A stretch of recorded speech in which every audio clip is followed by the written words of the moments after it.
it's a safe city, and I just want to thank the National Guard. We loved working with the mayor and the chief. But as his D.C. police intervention ends, federal agents can remain on patrol, and so will National Guard troops. Their deployment already extended through November. And the president says as soon as today he'll announce a crime crackdown in another city. He spoke outside a D.C. restaurant, and then inside as he started to dine, he was met by protesters. Some called him Hitler, chanting "Free D.C., Free Palestine." The president did comment outside the restaurant about Israel's war against Hamas going beyond Gaza with an airstrike in Qatar, which has been hosting and mediating peace negotiations. I'm not thrilled about the whole situation. It's not a good situation. Hamas says its top leaders who were in Qatar survived Israel's attack, but 5 lower-level members were killed. Russia's war in Ukraine spilled into Poland, a U.S. NATO ally. Multiple Russian drones flew into the country and were shot down. A house in a Polish village was hit. A European Union official calls it intentional and a Russian escalation. A murder in Charlotte, North Carolina has turned into a federal case. The Justice Department has now charged the attacker with a federal crime. 1 count of committing an act causing death on mass transportation system with a maximum sentence of life in prison or death. Fox's Lucas Tomlinson. That attack, the stabbing of a Ukrainian refugee on a train last month, was captured on video. Family of Irina Zarutska is speaking out for the first time after the brutal murder of that 23-year-old Ukrainian refugee on a train in Charlotte. Here's the family's statement. Quote, "We are heartbroken beyond words. Irina came here to find peace and safety, and instead, her life was stolen from her in the most horrific way." America's listening to Fox. Summer is all about making memories, right? Backyard barbecues, road trips, maybe finally getting around to that hiking trail you've been eyeballing. But if you're living with pain, those future memories can be stolen from you. So here's a thought. Call 1-800-4RELIEF and try Relief Factor. Relief Factor is a 100% drug-free daily supplement designed to help your body fight pain. It's a doctor-developed formula made from natural ingredients. Best part? Relief Factor doesn't mask pain. It helps reduce or even eliminate it for good. Whether it's kayaking, running around with the little ones, or just chilling in a hammock, Relief Factor can help you feel better, move better, and do more of the things you love all summer long. So if you're ready to reclaim your summer, head over to ReliefFactor.com or give them a call at 1-800-4RELIEF. Do it now and get their 3-week quick start for just $19.95. That's 1-800-4RELIEF. WFOM and W292EV Marietta, a Dickey broadcasting station. This hour is presented by Subaru of Gwinnett. You'll love the difference. The Morning Extra, only on Extra 106.3. Morning, y'all. As the show typically begins, it's Los, it's Tug. It is the Morning Extra on Extra 106.3. Good old Jeray twisting and tweaking in the background. Although a little bit different today, as you know, last week I did talk about I'm a warrior. I made it a point. I'm wearing the boxing trunks. It has warrior across because I was sick and I just kept showing up. And I'm one of those people that feels really weird about using sick days. In fact, I think in the last 10 years, I've used 2. And one of the times was because management said, "You're positive for strep, stay home." I was like, well, what's the problem here? "You're still contagious, Los. But I feel fine. Stay home." All right, Tug is using a sick day for the first time in like 5 or 6 years. Yeah. I guarantee he's awake right now. I certainly hope so. I hope he's wondering, what are they going to do? How are they going to start this show? This is going to be incredibly instructive. And I spent actually quite a bit of last night just trying to figure out, like, okay, how do I want to begin this show? Because typically in the 6 o'clock hour, it's a soft start. You know, this is like the friends and family restaurant opening. We're not at full speed yet. We will be in about an hour.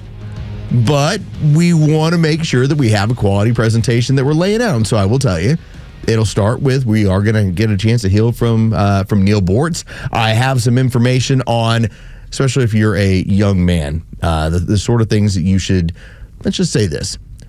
If you were ever concerned about your relationship, I have a way of getting out of it. That's an important factor. I've gone through this yesterday with Jeray.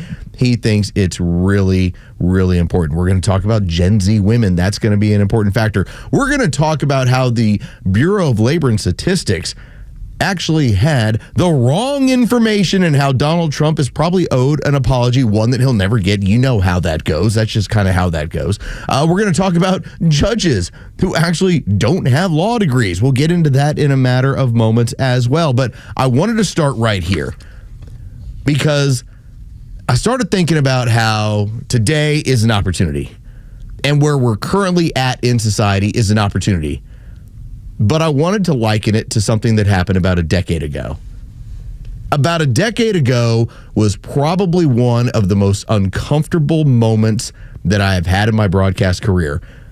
Now, Jerry, that's kind of the thing. It's like, something gets thrown in your face and you're like, I don't know if I really want to handle that. And you either, in this business, you sink or swim at it. Yeah. It's just kind of what goes on. And so I started thinking about it, and I had to go ask Grok because I just wanted to remember. The year actually was 2015, and it was September 27th. That was the date. It was a regular season football game. I'm going to make this about sports. Where the Falcons were playing the Cowboys. Okay.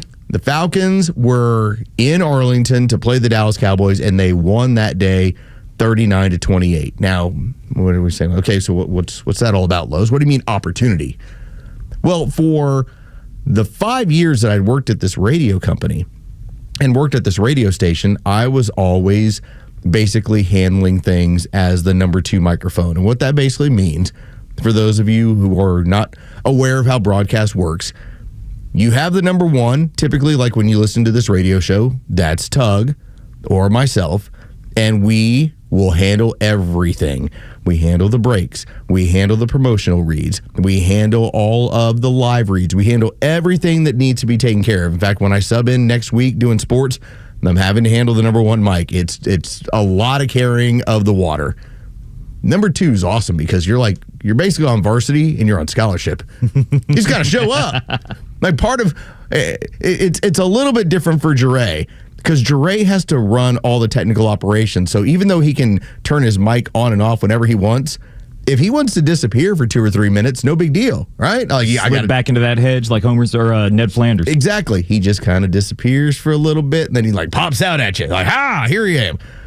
So it's a different sort of opportunity is what basically occurred on that date. What happened was a friend of mine that I was working with down the hall, him and I were supposed to do a radio show that Sunday, post-game for the Atlanta Falcons on Dickey Broadcasting with 680 The Fan. And I kept hearing all the promotional reads. And it was like, join Carlos Medina and home team Brandon Leak. And if you know down the dial, that's home team. It's a good friend of mine. I've known him for 20 years. And I kept thinking to myself, I hear these promos. Home team's going to be in Arlington. Like he's going to the Cowboy game. All right. So you hear them all week and you're like, there's no way that I'm going to be stuck doing a show, Falcons and Cowboys, by myself. That's just not going to happen. And then we get around to the date. And so we're talking 2015, been at the radio station 5 years. They've never once put me in a scenario where they're like, here, you just handle this on your own. And I drove out, headed south, drove out I-20. Now, I didn't go down I-20 like a mile or two. We were way out I-20. This was a remote? This was a remote. Ooh. Now, here's the fun part. There was me and good, sweet, clean Will. Now, Will Reichert, good dude. He's got a servant's heart. He is a basketball coach. He's a married man. He's got kids. At the time, all he was doing was just teaching and coaching basketball. And Will is the biggest, goofiest white dude we had at the radio station. Okay? Now, why is that important? Because where we went to, Will was the only white guy in the building. Awesome. All right? We are way out 20. Now, I was kind of like, I knew what I was getting into. I was like, I've done a show here before. It's going to be me and home team, me and the home tizzle. This is going to be great. Walk in the door, and Will's like, I just want you to know, home team's not here. It's like, yeah, I know. I'm aware. And in my mind, I'm going, I spent all week kind of planning on my friend was not going to be there, but I thought they were going to send somebody else out there. And now Will's in a panic. Station management is in a panic. Nobody knows what to do. It's like, I've covered the Falcons for like 11 years at this point, and I grew up as a Cowboy fan. There's no one more ready for this scenario than me. Albeit, Will's freaking out because the entire audience there is like, who are these two clowns? And at least this one isn't white like the other one, okay? So the show cranks up, the show starts, and I immediately fire into, because it's a Falcons bar, man. Like, they were all excited. If you remember the time, this is still in the Tony Romo era, but he is hurt. He's unavailable. They're playing a backup quarterback, and they went down the field, like, first drive, first score really quickly. And then the Falcons with Matt Ryan just came back and wore their butts out. And they had a lead, and they dominated the Cowboys for the most part. And so, again, 39-28 is not indicative of what happened. The Falcons wore them out. And so I had the show start at the bar, and I turned it into, you all are lucky. Y'all are so lucky that you got to play against the Cowboys' 32-year-old backup quarterback who's like a third-year star, third-year player. And the audience immediately warmed up. We were having a great time, and it was jokes back and forth. And, of course, people are coming over to the broadcast table. I'm like, yeah, hey, you know what? There's nobody else here. Grab a pair of headphones. Come sit down. Like, let's talk about what we're doing. It was an opportunity. Now, why do I bring up opportunity? And why do I say that is such an important thing? It's like, you got to be ready for it whenever it comes up. When Tug told me, hey, you might have to do solo tomorrow, so I'm really sick. I'm like, this is an opportunity. Why? Man, we just had a UAP meeting. Yep. I was so excited. I'm like, I get to talk about everything I want to today. But I wanted to start by pointing this out. We are in a very unique opportunity in this country right now because of what we have seen play out over the last couple of weeks, what we've seen play out when it comes to the federal government and the tracking of our labor statistics, when it comes to what is going on right now with our interest rates and the Fed. We certainly have in this country, there's a little bit of polite society. I've referred to it as the old right for a long time. And what did that mean? Oftentimes, you would have the old right turn the other cheek. Call it your Judeo-Christian upbringing, your belief that we'll just do it better than they will. We won't get in the slop. The problem is that the slop is sometimes where things get done. And so to think about what's going on in the past couple of weeks, let's just take this week. As we have seen the murder in Charlotte, to see the video that came out yesterday, and Jeray, did you see now like the extended video of what it is? Like, so that poor woman, Irina Saruka, I was like, I'm gonna butcher the name for quite a while, but I'm gonna get better at it. Okay, 23 years old, murdered on public transit in Charlotte. Why was yesterday's video so shocking? It wasn't because it was graphic. It was because it was so sad that a multitude of people around her just watched. Did nothing. And to see, because when we saw the initial video, you see the strike that occurs from the assailant. And then he walks off. And you go, well, she just got hit a couple times and she's dead. How awful this must be. Mm-hmm. That wasn't the video. The video was of a 23-year-old woman turning to look at her attacker with pure fear in her eyes. And as he walks off the transit system, she's still staring around going, did that really just happen?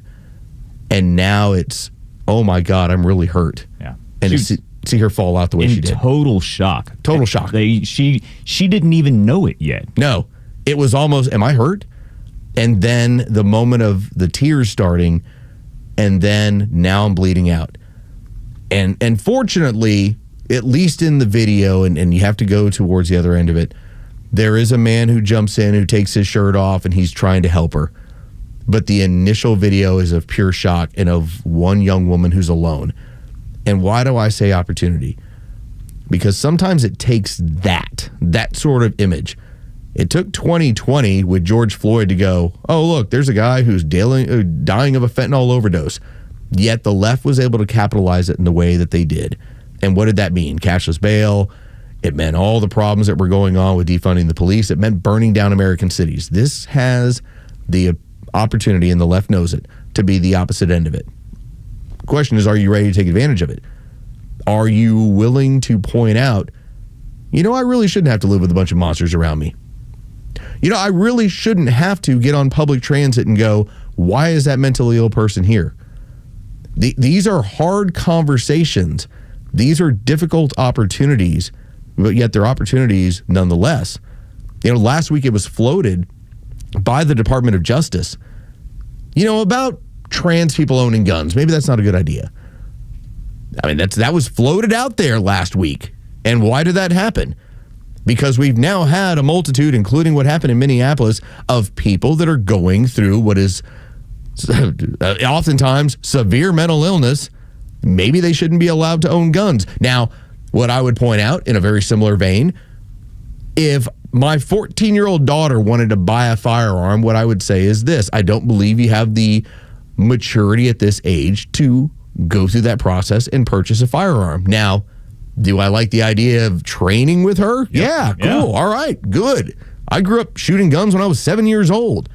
Like, I understand how a firearm works. I understand firearm safety. I've been through that entire process. Killed my first deer when I was 7 years old. But I also wouldn't have advocated that I should have been allowed to buy a gun at a gun show at 9 years old because I didn't have the maturity to handle that. I think the discussion then becomes, well, if we don't allow 7-year-olds and 14-year-olds to buy firearms, why would we allow those people with severe mental illness that are going through a transition to buy firearms? These are opportunities to have hard discussions. That is what's being laid out in front of you. That is what the left is so concerned with right now, because they know there's no way to bury this. That's why yesterday, when we played some of the audio from MSNBC and most notably CNN, they turned everything into, well, if you noticed that murder in Charlotte, well, you only did it because you're racist. They have to shut down the discussion. There is no discussion. It's strictly, hey, we're going back to the 90s. Here's some minimums. Build more prisons. Lock these people away longer. Cashless bail ends up being the ugly stepchild of what occurred from the George Floyd incident in 2020. And I get it. It's a discussion that goes on within communities where there's an economic issue going on. And so maybe if your bail is set at $1,000, maybe that's not the most affordable thing in the world. I'm sorry, if you've committed major crime, it's $10,000, it's $100,000. And yeah, you don't get to go home and we'll wait trial. You just don't. In fact, I don't have a problem with saying, if I found myself in some sort of crime and you were to say, okay, hey, we're setting the number at $100,000. My wife could get her hands on the bail money for $10,000 for the 10% and get me to stay at home for the next couple of months until I face trial. I'll flat out tell you that's what would happen. And by the way, that money ends up coming back to you as long as you show up to trial. Mm-hmm. You might complain about that and say, well, that's your white privilege. First off, I'm not white. Next off, what I would say is, no, we worked for that. That's an opportunity that we get that other people do not. And oftentimes you have now in this argument that goes on in major metropolitan cities that, well, we can't possibly lock this person away over $10,000. They'd be sitting in jail for 3 or 4 months until they await trial. Good. Because had we actually had a system that was working in the way that it probably should, maybe you don't have a dead 23-year-old. Well, that's what. Do you remember when Trump first got in? Immigration is the biggest issue. That's the first thing he's going to address. And he had that speech where he said, we didn't need new laws. We just needed a new president. With all this gun violence and with all the mental illness, I think the laws are already there. We just need to enforce them. Yeah, the laws are on the books. Now, what are we having in major metropolitan cities? We're having scenarios where we have judges, including the one that we currently have when it comes to what has gone on in Charlotte as a magistrate. This was shocking. The woman in Teresa Stokes doesn't even hold a law degree. Now, this is one of the issues that Tug was bringing up yesterday, and it's smart of him to do so. He brought up, some of these people just get appointed.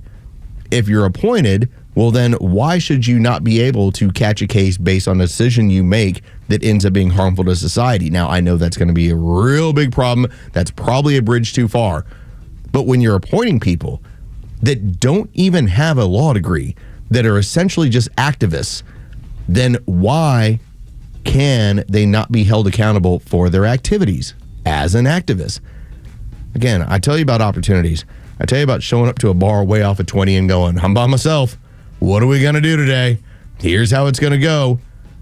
But I was ready to have hard conversations in a place that didn't want to hear them. What I'm telling you right now in this society, in America today, we've had a pretty nasty couple weeks, but it's an opportunity to have some really hard discussions and get to the bottom of some things. We now hold the high ground in this fight. And unfortunately, it's been paid for in blood, but we hold the high ground, and we get to dictate terms to these people moving forward. All right, when we get back, as we continue the Morning Extra right here on Extra 106.3, let's talk about holding those judges accountable. An important factor as we move forward. This is the Morning Extra on Extra 106.3. Wherever you are in Georgia, you can stream Extra 106.3 and crystal clear digital with the all-new Extra 106.3 app.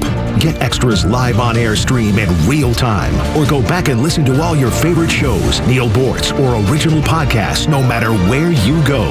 Grab the Extra 106.3 app now and start streaming. Hey, this is John Flading. I'm the president and owner of ATL Turf Co. We're a family-owned, operated, independent local company. We have over 15 years of artificial grass design, installation, and sales experience. From premium artificial lawns and backyards, custom putting greens, sports fields, hardscape, drainage. We do both residential and commercial. If you can dream it, we can build it. Just go to atlturfco.com to schedule an appointment. Advisory services offered through Master Plan Retirement Consultants, Inc., a registered investment advisory in the state of Georgia. Insurance, tax, and commodity services offered through Fricks & Associates, Inc., DBA Master Plan Retirement Consultants. The aforementioned are affiliated companies. Retirement means different things to different people. Some folks want to travel the world. Some folks want to spend more time with grandkids. For me, I'm looking forward to spending more time with my guitar. Whether extravagant and robust or simple and cozy, every retirement needs a plan. You wouldn't take a trip without directions. You have to know where you are before you know where you're going. Master Plan Retirement Consultants have helped many like you plan for their own retirement. Not only does Master Plan help you create the roadmap, they join you on the journey. So whether you want to travel the world, become a pickleball champ, or just looking for a good porch, a sturdy rocking chair, and an acoustic guitar, remember to plan well, because the destination is worth it. Visit masterplanretire.com to schedule your complimentary consultation today. On the battlefield, there's a saying America's military men and women live by. Never leave a fallen warrior behind, ever. Off the battlefield, Wounded Warrior Project operates with the same goal. Wounded Warrior Project was created to help our men and women returning home with the scars of war, whether those scars are physical or mental. Wounded Warrior Project. We never leave a fallen warrior behind, ever. Learn more about what we do at woundedwarriorproject.org. Children are a gift from God, and every day, thousands of women across the nation are facing unplanned pregnancies with nowhere to turn. Right now, nearly 1 in 4 pregnancies end in abortion, and that's over 3,000 lives lost every single day. But through the preborn network clinics, there is hope. These clinics provide free ultrasounds that introduce a mother to her baby, and that is the moment that changes everything. Over 350,000 babies have already been saved through this life-giving work. But it doesn't stop there. Mothers are being introduced to Christ, they're receiving practical support, and they're choosing life. Moms like Valeria, who thought she didn't deserve to have a child until her search led her to a preborn network clinic. Now she has a beautiful daughter who is already spreading life to others. This is happening every day. Just $28 a month can save a life, restoring a precious gift from God. Dial pound 250, say the keyword baby. That's pound 250, keyword baby, or go to preborn.com/Beck. That's preborn.com/Beck. Let's rescue a generation, one heartbeat at a time. Sponsored by Q. It's September 10th, and this is your Fox Daily Snapshot. Today is National TV Dinner Day. In 1953, the first frozen TV dinners were introduced in supermarkets, changing the landscape for prepackaged meals forever. By 1962, the term TV dinner was no longer in use on packaging, but it was too late, as the term continues to be used for any frozen meal heated at home. The first TV dinner by Swanson was a Thanksgiving meal of turkey, cornbread dressing, peas, and sweet potatoes. Dessert wouldn't be introduced till 1960. Also on this date, in 1984. This is Jeopardy! The first episode of the wildly popular syndicated game show Jeopardy aired with host Alex Trebek, who hosted the show for 30 years till he passed away in November of 2020. If it's your birthday today, you share it with golf legend Arnold Palmer, born in 1929, and ballerina Misty Copeland, born in 1982. I'm Tushar Saxena, and that's your Fox Daily Snapshot. The stories that matter to you. These are your Georgia headlines. Here are your Georgia headlines for Wednesday, September 10th. Mableton police apprehended 3 students at Pebblebrook High School after reports of a gun on campus Tuesday. The school entered a code red lockdown and police responded immediately after reports of an altercation. Some parents went to the school to check on their children after an image of a gun in the school bathroom was posted to social media. That image was later deleted. There were no reports of shots being fired and no injuries reported. Fulton County Judge Kevin Farmer said on Tuesday he intends to toss out racketeering charges that were brought against protesters of the Fulton County Police Training Facility in 2023. 61 of the Stop Cop City protesters were charged under Georgia's RICO law. 5 of those charged also face arson and terrorism charges, which the judge says will stand. The police training facility opened earlier this year. And if you're a veteran looking for work, today is your day. Disabled American Veterans and Recruit Military are hosting a career fair at the Georgia World Congress Center from 11 a.m. to 3 p.m. Veterans and their spouses are encouraged to attend. You can find more information online at recruitmilitary.com. Today's weather sunny and warm with highs in the mid-80s. With your headlines, I'm Jerry Payne for Extra 106.3. I want to tell you about what Congressman Randy Fine said. Randy Fine is from Florida. He said, I'm going to introduce legislation to hold judges accountable when violent repeat offenders that they release commit new crimes. It's easy to release criminals when you're protected by an armed bailiff at all times. The rest of us aren't so lucky. Those 12 judges that released DeCarlo Brown Jr. should have their day in court too. Like we discussed earlier, I don't know how far this goes. I don't know how you pull this off, but I love the fact that he's forcing the discussion. He's talking about it, holding people accountable for their actions.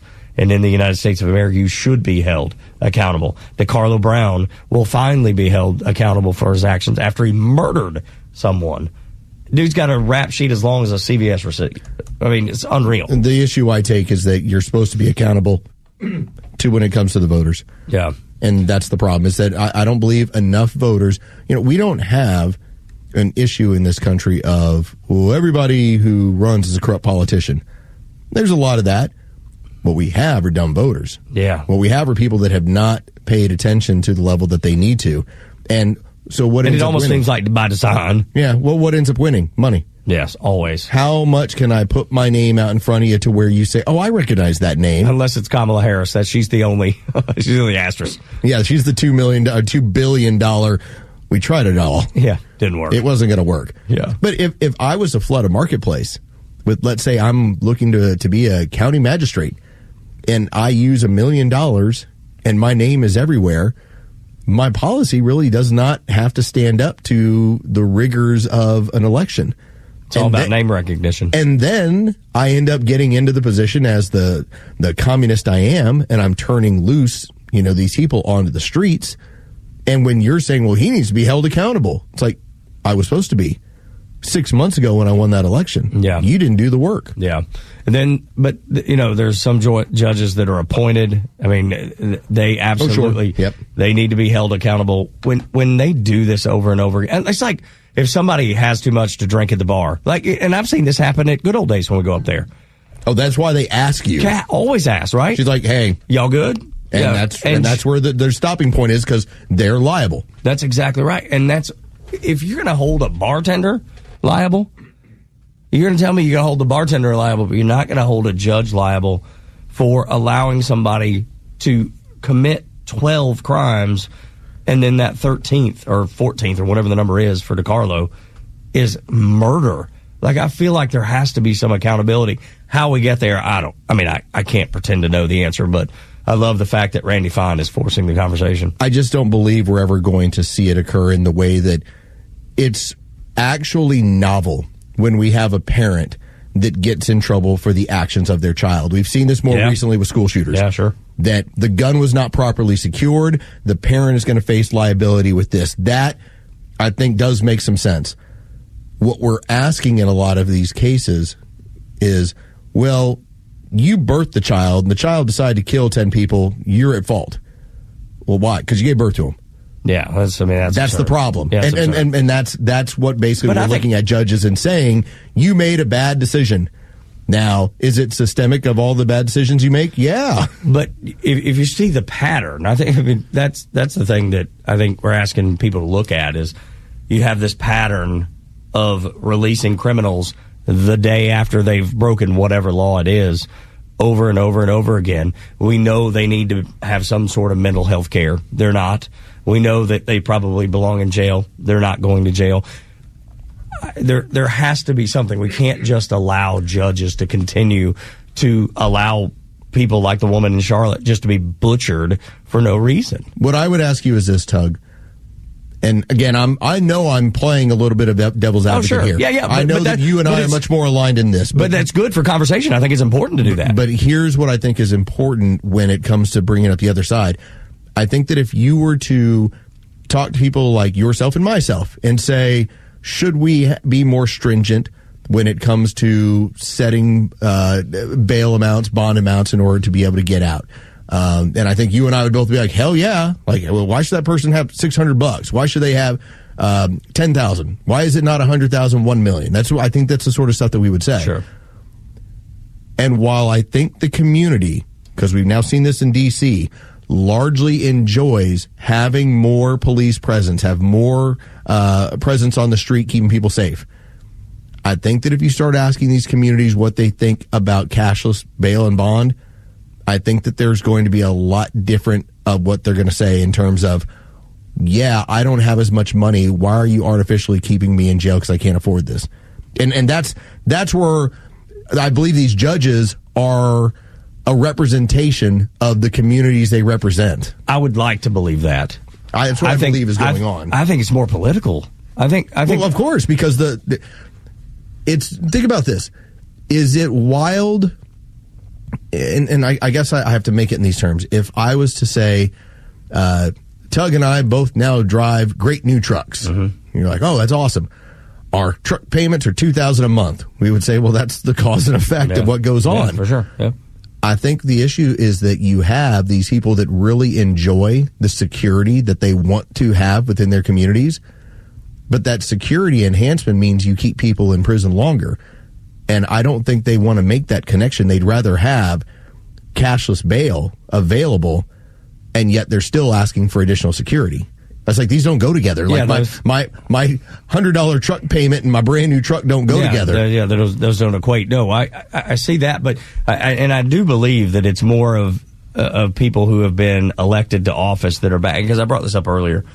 I'd seen, I think it was last night, where 1 in 5 Americans are covered by a DA that's George Soros funded and was elected by George Soros. So automatically, 1 in 5 people in America are going to be under the jurisdiction of a judge who is going to allow somebody to walk out of jail because that's their political beliefs. It's more about undermining the American system than it is keeping people safe. Can I play you a piece of audio of what things used to sound like in 1989? Yes. All right. So this is 89 was a good year. This is a flashback. All right. This ends up being a much more lucid, as you'll pay attention to, a Joe Biden. And I just want you to think about what has happened in 30 years. Because realistically, when you look at the course of history, our country, because it's so young, makes like big jumps over 30 years. Yeah. Like what we were in the 20s versus what we were in the 50s. All right, at this point, we've already now been through 2 world wars. We're now the dominant presence in society. By the time we go from 1950 to 1980, we're on the moon. We have basically moved on from transistor technology. We're now at a completely different place. We're on the cusp of having the internet. From 1980 to now 2020, look at all the jumps we've had there. And then what it'll look like in 2060. But it's hard to imagine that the view of one party when it comes to crime has altered this much in 30 years, being that a lot of people on our side, there's still a faction of Reagan Republicans of let's make sure we have a strong defense. Let's make sure we have a vibrant economy. Let's make sure we keep taxes low and regulations low. And this is what it'll do. That's been 40 years of being prevalent. All right, now let's take a listen to what, when it came to crime and punishment and some of the ways we have to handle some of the threats to society, this is what Joe Biden was saying in 1989. To put it in very personal terms for a moment, Joe Biden, me, I would settle for a world in which I could worry about the same kinds of things that my parents worried about, in which I only had to worry about the grades my children got in school rather than the drugs they're being exposed to, in which I only had to worry about the prices my wife had to pay at the supermarket instead of fearing that she might get mugged by a junkie in the parking lot as she loads her groceries into the car, in which tonight I could call my mom just to wish her pleasant dreams, not for the purpose of making sure she's safe in her own home. That's the kind of world I want. That's the kind of world you deserve. In a nutshell, the president's plan doesn't include enough police officers to catch the violent thugs, not enough prosecutors to convict them, not enough judges to sentence them, and not enough prison cells to put them away for a long time. We disagree with the president's decision to cut back on our previous commitment to protect against drugs coming across the border, to cut the Customs Service, the Coast Guard, and the Border Patrol. We think we should do more to stem the flow of drugs across our borders, and we think we should go one step further. Let's go after the drug lords where they live, with an international strike force. There must be no safe haven for these narco-terrorists, and they must know it. And we don't have to promise a world without worry or fear. We're not asking for that much. All we have to do, together, is to keep our promises and stay together. Thank you. That's 2 minutes that sounds exactly like what we have going on today and the direction we're going, and the Democrats fighting you that hard on it. That's the State of the Union address and the response to it. Yeah, I was going to say that sounded like a response to a State of the Union. When now the Democrats are complaining that we blew a drug boat out of the water. Yeah. Now the Democrats are saying, no, we don't want police officers on the street. Absolutely not. We're defund. Yeah, absolutely. So for them to go completely 180 it should be surprising, but it's not when you understand what their goal is. And when we talked about cashless bail and these people being right back out on the street 14 times, 6 times, there's just a number of these people, all these stories have somebody right back out on the street. What was Joe Biden saying in 1989? Bigger prosecutors, judges, and places to put these people away for a long time. Yeah. And now them and their entire party and their George Soros-backed DAs have decided we don't want any of that. We want to erode. Do you think at some point that they didn't hate America? Because I know they do now. I think things moved in such a direction from the Barack Obama presidency moving forward that it really turned from the party of the Clintons, which is what it was. It was the party of the Clintons. The Clintons were the royalty of the Democrat Party. And it turned into this Chicago-style black separation theology, black liberation theology, and it just offshot into this alternate form of social democratism, communism, that they cannot seem to put that toothpaste like back in the bottle. Yeah. Yeah, that's what it sounds like. Because it couldn't sound more different than 1989. And it's not been that long ago. And by the way, that Clinton-era politics, when it came to crime, who do you think that crime bill came under? Yeah. They couldn't be further from it now. Goodness gracious. It's Tug and Los on the Morning Extra. When we get back, this member of the Supreme Court, they're not saying they're on Team Trump, but they're not far off either. We'll get into that next. We continue the Morning Extra right here on Extra 106.3. The Morning Extra on Atlanta's only conservative news and talk station, Extra 106.3 FM. Good morning. Let's talk about Tom, the honest car guy. First off, it's been hilarious. The amount of people that have first off reached out to Tom, I thank you for that. But why do I say it's hilarious? Because I've continued to hear from each one of you. Hey, did you know Tom actually answers the phone? Like, yeah, it's his company. This is what he does for a living. Hello? Yes, I know. It's Tom. You're going to hear from Tom. That's what he does. So, honest car guy, honestcarguy.com. You can always get a hold of Tom when you're looking for that next vehicle. Go to honestcarguy.com or call him up. He'll answer the phone at 844-SHOW-ME-1, 844-SHOW-ME-1. Just in case if somebody else does answer, they'll get you Tom. He's right there. So, here's the fun part about what Tom does for you. Tom, who's been in the car dealership game, he's run a number of dealerships here in the state of Georgia for the better part of several decades. Tom has now decided to strike out on his own and do his own thing. And what is that? He's going to help you secure your next vehicle and help save you thousands of dollars by not going through the dealership process. Let's face it, most of us don't have really a lot of excitement when we go into a dealership and say, I know I'm going to be here for about 5 or 6 hours. I know I'm going to be here all weekend. I'm going to have to listen to, I got to go talk to my manager about that. Or then I got to deal with some of the crazy costs that they keep tacking on to my particular deal.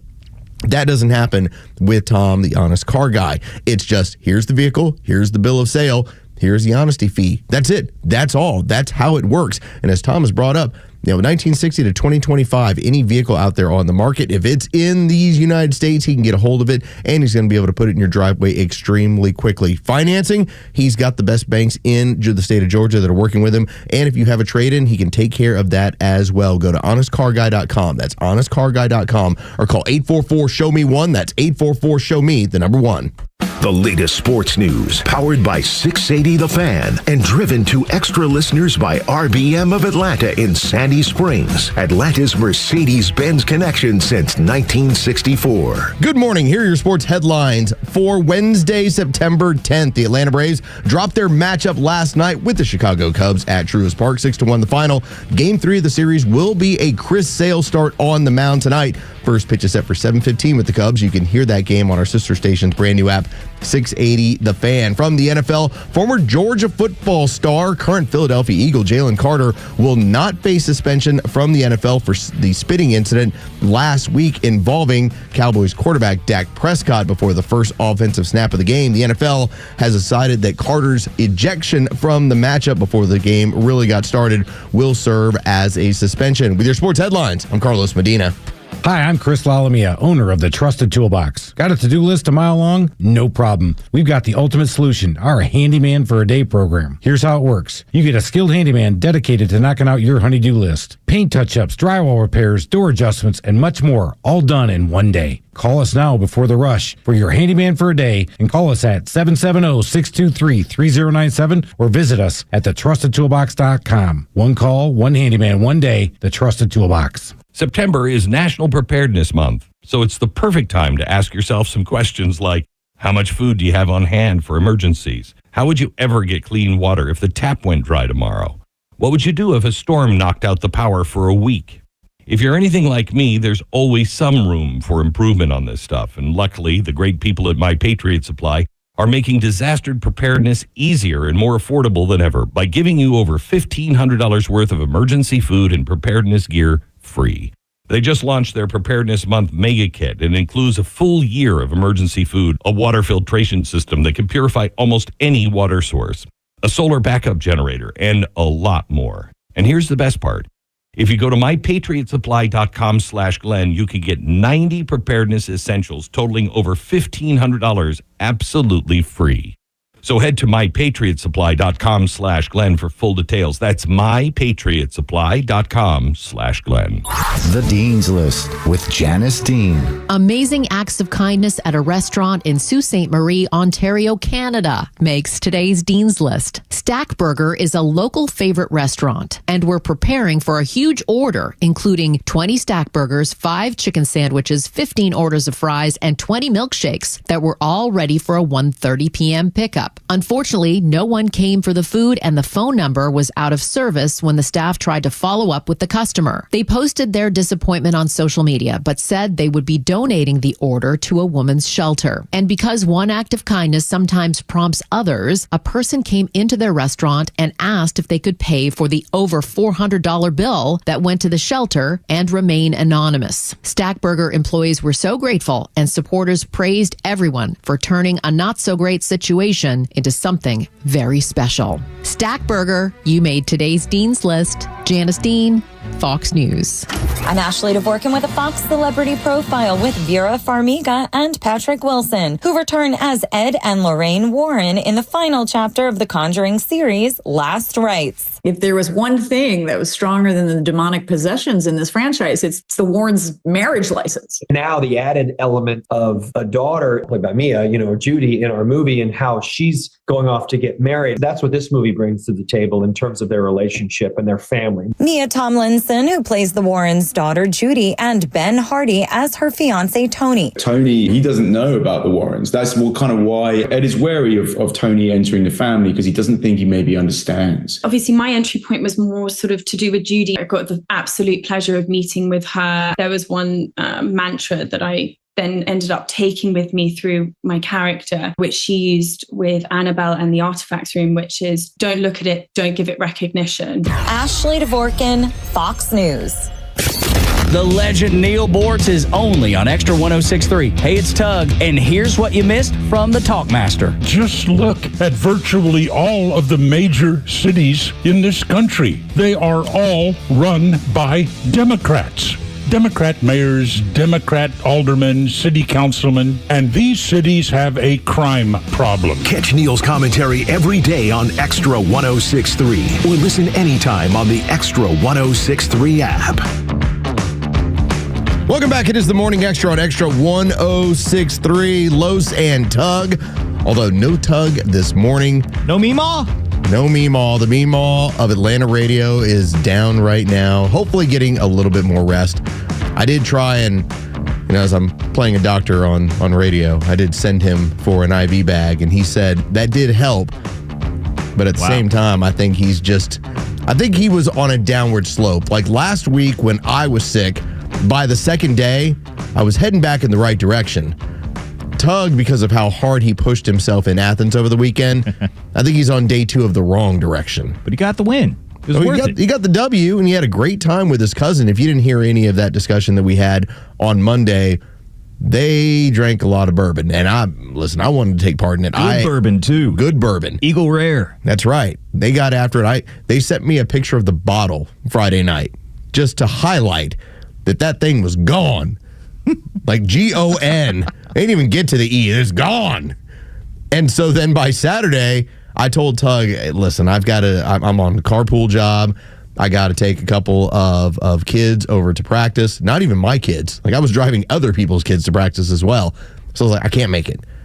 Can't show up at the carpool with booze on your breath from the night before. There is one thing that other parents who are trusting you with their kids do not enjoy. It's, why does he smell like alcohol? So you don't do it. All right. Now, your own kid, hey, you decide to have a beer. We used to have over at our volleyball facility, there used to be a working bar on the second level. And so all the parents, it would be a Monday night. We have 4-hour practices on Monday nights.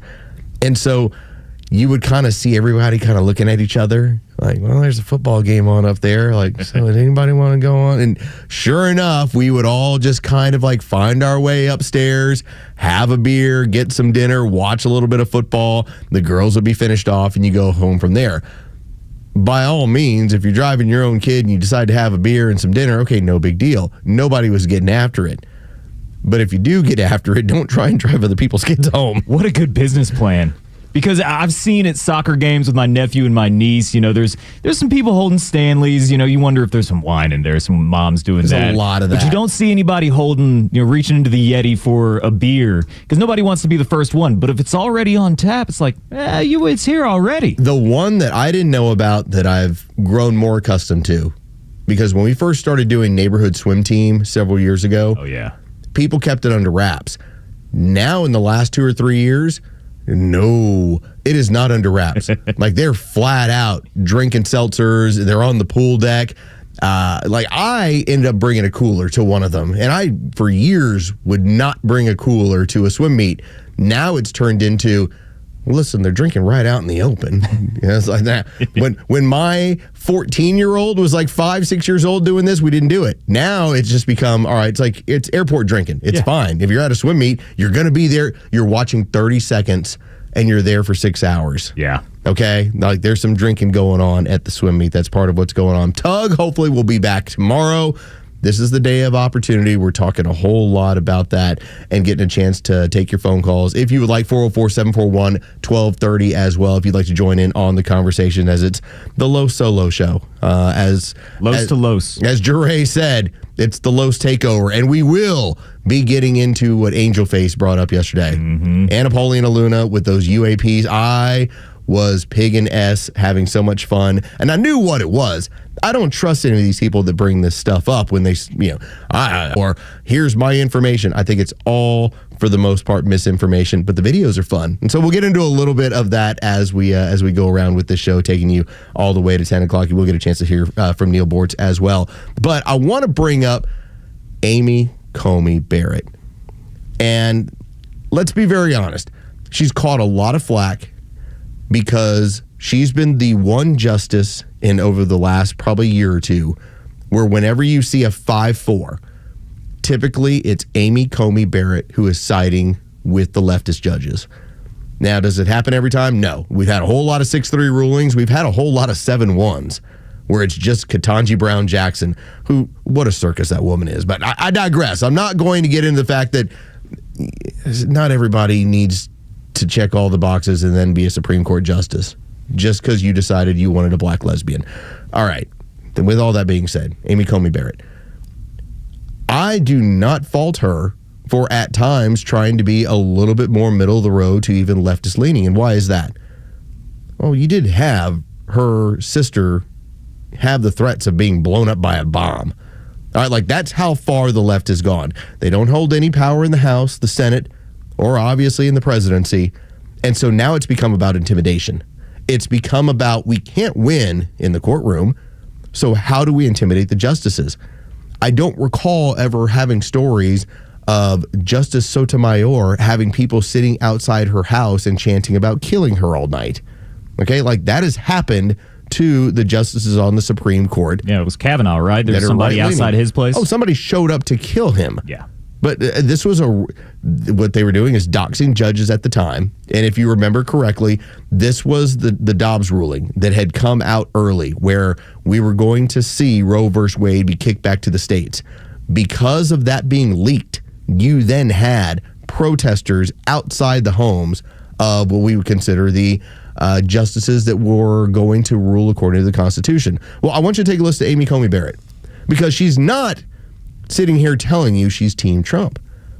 But what she is telling you, and I think this is very important, Donald Trump right now, over the last several years, is the closest we've had to somebody who's actually following the Constitution. Now, has he attempted in several cases to try and stretch the limits of the law? Hell yeah, everybody does that.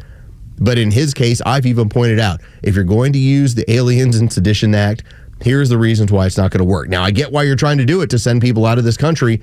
They're trying to say these are enemy combatants. These are problems for this country. Let's get them out of here.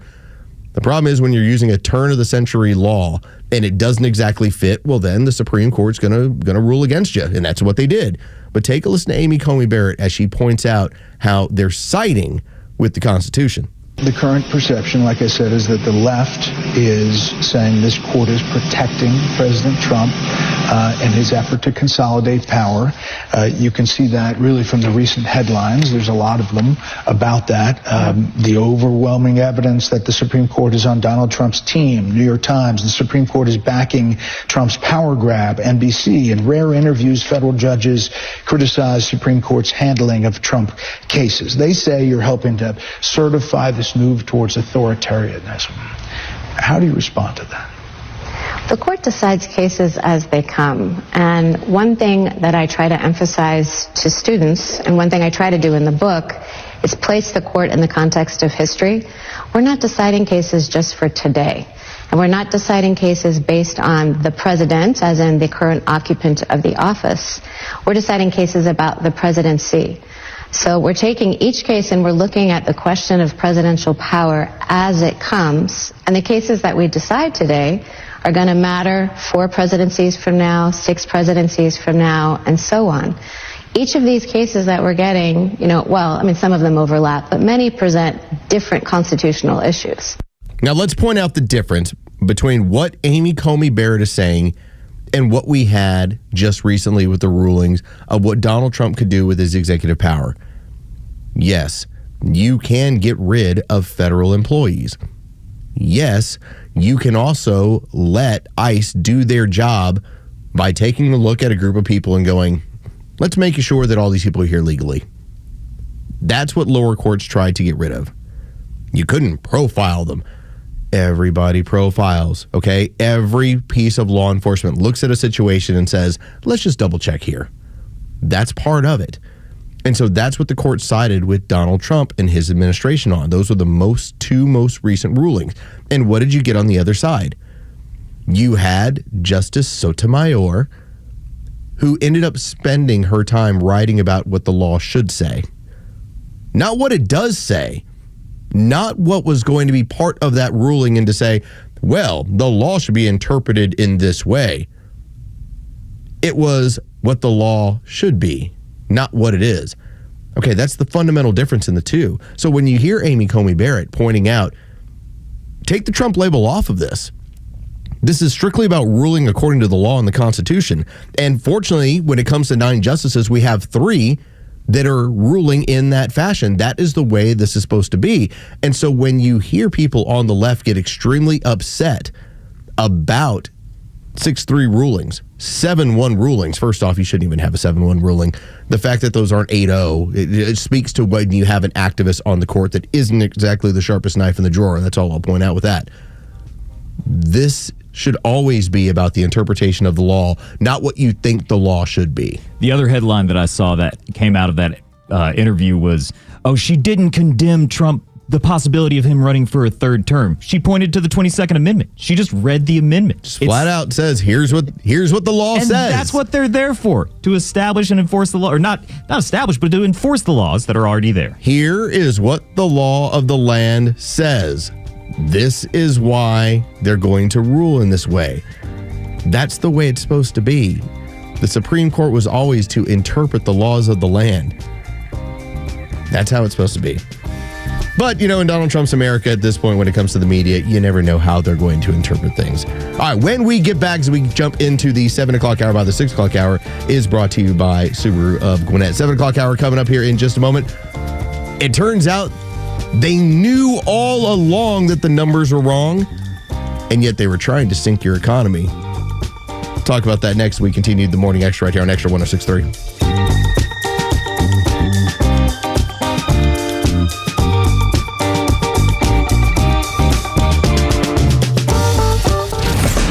Live and local news talk continues at 3 p.m. with Kimmer, Pete, and Flounder. It's the Kimmer Show, only on Xtra 106.3 and the Xtra app. It either is or it isn't. When it comes down to it, that's all that really matters when choosing a certified pre-owned Mercedes-Benz. It's either certified by Mercedes-Benz factory-trained and certified technicians, or it isn't. It's either backed by an unlimited mileage warranty for up to 7 years, or it isn't. Welcome to RBM of Atlanta's Fall Sales Event, now through September 30th. Come in today and take advantage of finance rates as low as 2.99% APR special financing on select models. In addition, you'll receive unlimited confidence with Mercedes-Benz's unlimited mileage warranty, delivering continued assurance for up to 7 years. Because in the end, it's either a Mercedes-Benz certified pre-owned or it isn't. Contact RBM of Atlanta for details and see how to qualify. We'd love to welcome you to the RBM of Atlanta family. Not all offers apply to all vehicles, and special financing available only to qualified customers exclusively from Mercedes-Benz Financial Services through September 30th, 2025. Contact RBM of Atlanta for details on this and other exciting offers. Visit us at rbmofatlanta.com or call us at 770-390-0700 for details. Atlanta's only conservative news and talk station, Xtra 106.3 FM. When I think of God's faithfulness, one story stands out above all others. It's his eternal commitment to Israel. For nearly 4,000 years, God has kept every single promise he made to Abraham through slavery in Egypt, exile in Babylon, persecution across the globe, even the Holocaust. God's covenant never wavered, not once. Today, we're witnessing the miraculous fulfillment of ancient prophecy. The Jewish people have returned home, and the dead language lives again, and the desert blooms just as the Bible promised. It's God's faithfulness in action. As Christians, when we support Israel, we're acknowledging that God's character never changes. His promises endure. His love remains constant, and by his faithfulness, we are unified with him and his faithfulness. I've partnered with the International Fellowship of Christians and Jews because they understand this sacred calling, and for over 40 years, they have served Israel's most vulnerable with unwavering dedication. Let's be unified together in recognizing God's faithfulness and supporting his chosen people. To learn more, visit ifcj.org. That's ifcj.org. This is Atlanta's new home for Fox News, Xtra 106.3 FM. The legend Neil Bortz is only on Xtra 106.3. Hey, it's Pete, and here's what you missed from the Talkmaster. They are being beat up so badly by Donald Trump that all they can do is just stand and scream. Sometimes they lay down on their back, kick their hands and legs and scream. That's more fun.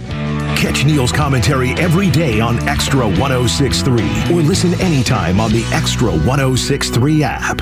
WFOM and W292EV Marietta, a Dickey broadcasting station. This hour is presented by Van Sant Law, vansantlaw.com.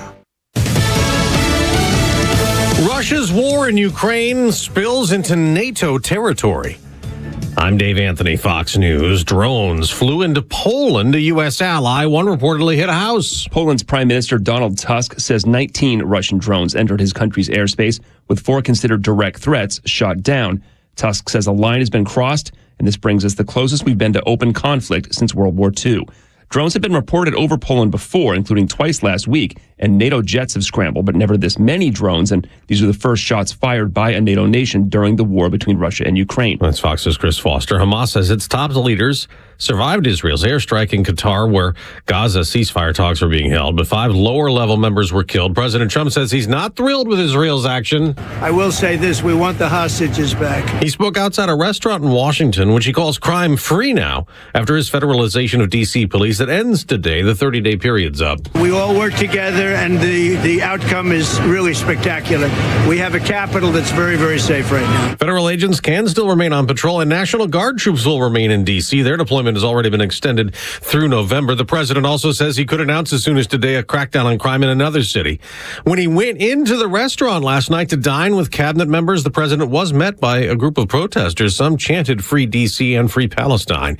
The man accused of stabbing a Ukrainian woman to death on a Charlotte train last month is also now charged with a federal crime. The U.S. Attorney for the Western District of North Carolina, Russ Ferguson, said this is a local murder case. The federal crime we have is because it happened on a light rail system and because Congress has decided that that is essential to society. That's Fox's Jessica Rosenthal's report. The Federal Reserve Governor, President Trump, fired last month, still on the job, and Lisa Cook can stay there after a federal judge blocked the president, ruling he could not fire Cook for cause over an alleged mortgage fraud she denies because those allegations predate her time as a Fed governor.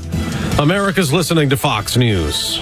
Summer is all about making memories, right? Backyard barbecues, road trips, maybe finally getting around to that hiking trail you've been eyeballing. But if you're living with pain, those future memories can be stolen from you. So here's a thought.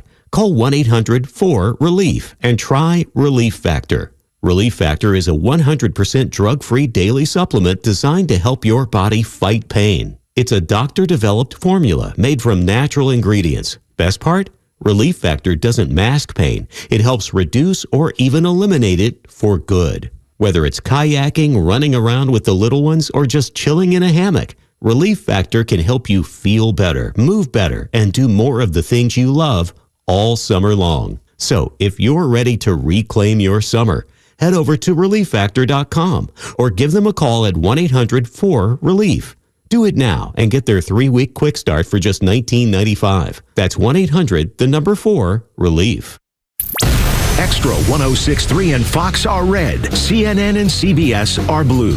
If you want conservative news and talk, we have just the app for you. Search for the Extra app wherever you download apps. I'd never heard that defense before, but I think I'm going to have to use it from here on out. Hey, it's Los and Tug. It is the Morning Extra on Extra 106.3, taking you until 10 o'clock this morning. We're here before handing you off over to Glenn Beck. The 7 o'clock hour is brought to you by the Van Zant Law Group. Personal injury, any sort of issue, contact the Van Zant Law Group. So, no Tug today. Tug free. Tug is not feeling well. So hopefully we'll get him back tomorrow. So this is the Los only show. As Jure put it, the Los takeover. So Jure and I will be taking you until 10. Yeah. It's all going to be very comfortable. But just listen to that Fox News update. I told you the defense. Like, for those of you who've known for years the Shaggy defense. The Shaggy defense goes back to the 90s song, It Wasn't Me. Doesn't matter what it is. The Shaggy defense, like, listen, so I got you on tape here, and we see that you stole this car. Wasn't me. Here, I've got you in the supermarket. You passed through 8 different cameras. Clearly, you stole that ham. Wasn't me. Hey, I got you on the Ring doorbell leaving the house at 2 o'clock in the morning to go sneak away and meet somebody.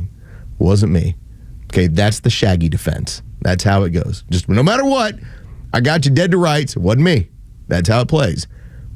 So the Lisa Cook defense as of now is, yeah, I committed mortgage fraud as a Fed governor, but I did it before I was ever on the job. Oh.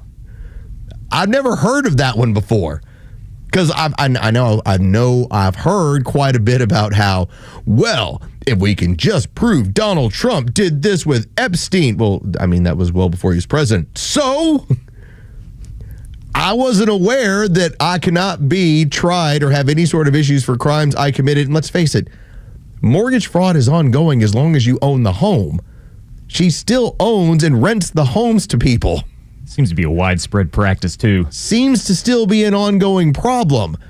It's almost as if you were, and Jure never do this, but it's not like you can start a relationship with a woman, start a new relationship, keep sleeping with the other woman and say, well, that was before you. That was ongoing. You can. You don't have a whole heap of problems. You can try. You can try that defense. I would think if I was to go home and tell my wife, just going to let you know we've had this ongoing affair. What? With who? I dated her back in high school. That's not going to work. Better. So that's not going to play. It's not how. That's Lisa Cook, Fed governor, one of the board of governors, is trying to now say that her excuse for mortgage fraud and why she should keep her job and not be fired is because, it wasn't me. It's no, I mean, I did it, but I did it before I had the job. Even though it's been ongoing, every single month you pay your mortgage, you're committing more fraud. These people are fascinating to me. I truly, when I look to the application of the law, and again, I'm a big fan of the law. Did 1 year of business law. That was my introduction, my fun with the law in college, and I was fascinated by it. I think had it been another time, had I not gotten into radio the way that I did, and playing ball and starting to have an interest in sports talk, I think there would have been a serious consideration for, all right, well, what about law school? Because we had Texas A&M Law that was basically across from campus. So it wasn't a problem. I had friends of mine that I played ball with. I've got a friend of mine, Matt Jackson, who's a practicing attorney in the DFW area. That would have been fun. Yeah, I could see you in a courtroom. I would enjoy it. I would have gotten a kick out of that stuff. I like the mental gamesmanship of it all. But part of the reason why I think I have managed to stay one step ahead of the law is because I tend to respect the law. I've never sat at a closing table and been like, yep, this is the primary residence. Sir, I have your ID right here. It says you live in Forsyth County, Georgia. Yep. You're buying this house in Florida. Totally. Yep. Primary residence. Let's knock down that. I know you got me right down there at 5.25. Let's get that down to 3%. And speaking of percentages, what we got yesterday with the numbers from the Bureau of Labor and Statistics, I want you to rewind your mind back a month ago. Remember how Donald Trump, after we got the labor and statistics numbers, and we had there's been a tick up in some of these numbers, these unemployment numbers. And the response was Donald Trump saying, these numbers are wrong. The books are all wrong. I'm firing the person who's in charge of this. And what did the media do? They grabbed the pearls. You can't do that. That's wrong. Donald Trump is just doing that because he doesn't like the numbers. They're all bad for Donald Trump. They pushed over his numbers in terms of what it looks like on inflation and what it looks like on unemployment. He fired the person responsible. What a dictator. All right, what did we find out yesterday? Well, as it turns out, you can look at April 2024 to March of 2025. There's nearly 1 million fewer jobs than were actually reported. It wasn't that the numbers from the Bureau of Labor and Statistics were just off a little bit. They were artificially inflated to make Joe Biden look good for re-election and eventually Kamala Harris by almost 1 million jobs. In fact, you can go back to the entirety of the Biden years. We looked at this on a regular basis. This wasn't sour grapes. This wasn't being ugly. We kept being told that the economy's good. Hey, you just don't know. The economy's great. Look at your 401k. Remember, that was always the deal. Look at the stock market, look at 401k. And we would always say the same thing. Wall Street is not Main Street. Main Street, we have problems. Energy prices are too high. Inflation is a problem. Job market is a problem. What did we now find out? Inflation was too high. Energy prices were too high. The job market was a problem. More than half now of all the jobs that Joe Biden claimed to have created were a figment of the imagination. What is it? They're fugazi. Pixie dust. It's pixie dust. They didn't exist. You had someone that was fired at the Bureau of Labor and Statistics because they were cooking the books. Now, what did that mean for you? Main Street, me. I bought a home. I sold a home in the last year. What it means was that our interest rates were kept artificially high because the job market and the inflationary situation said, let's keep them here. Remember, the goal that the Fed has is to control inflation.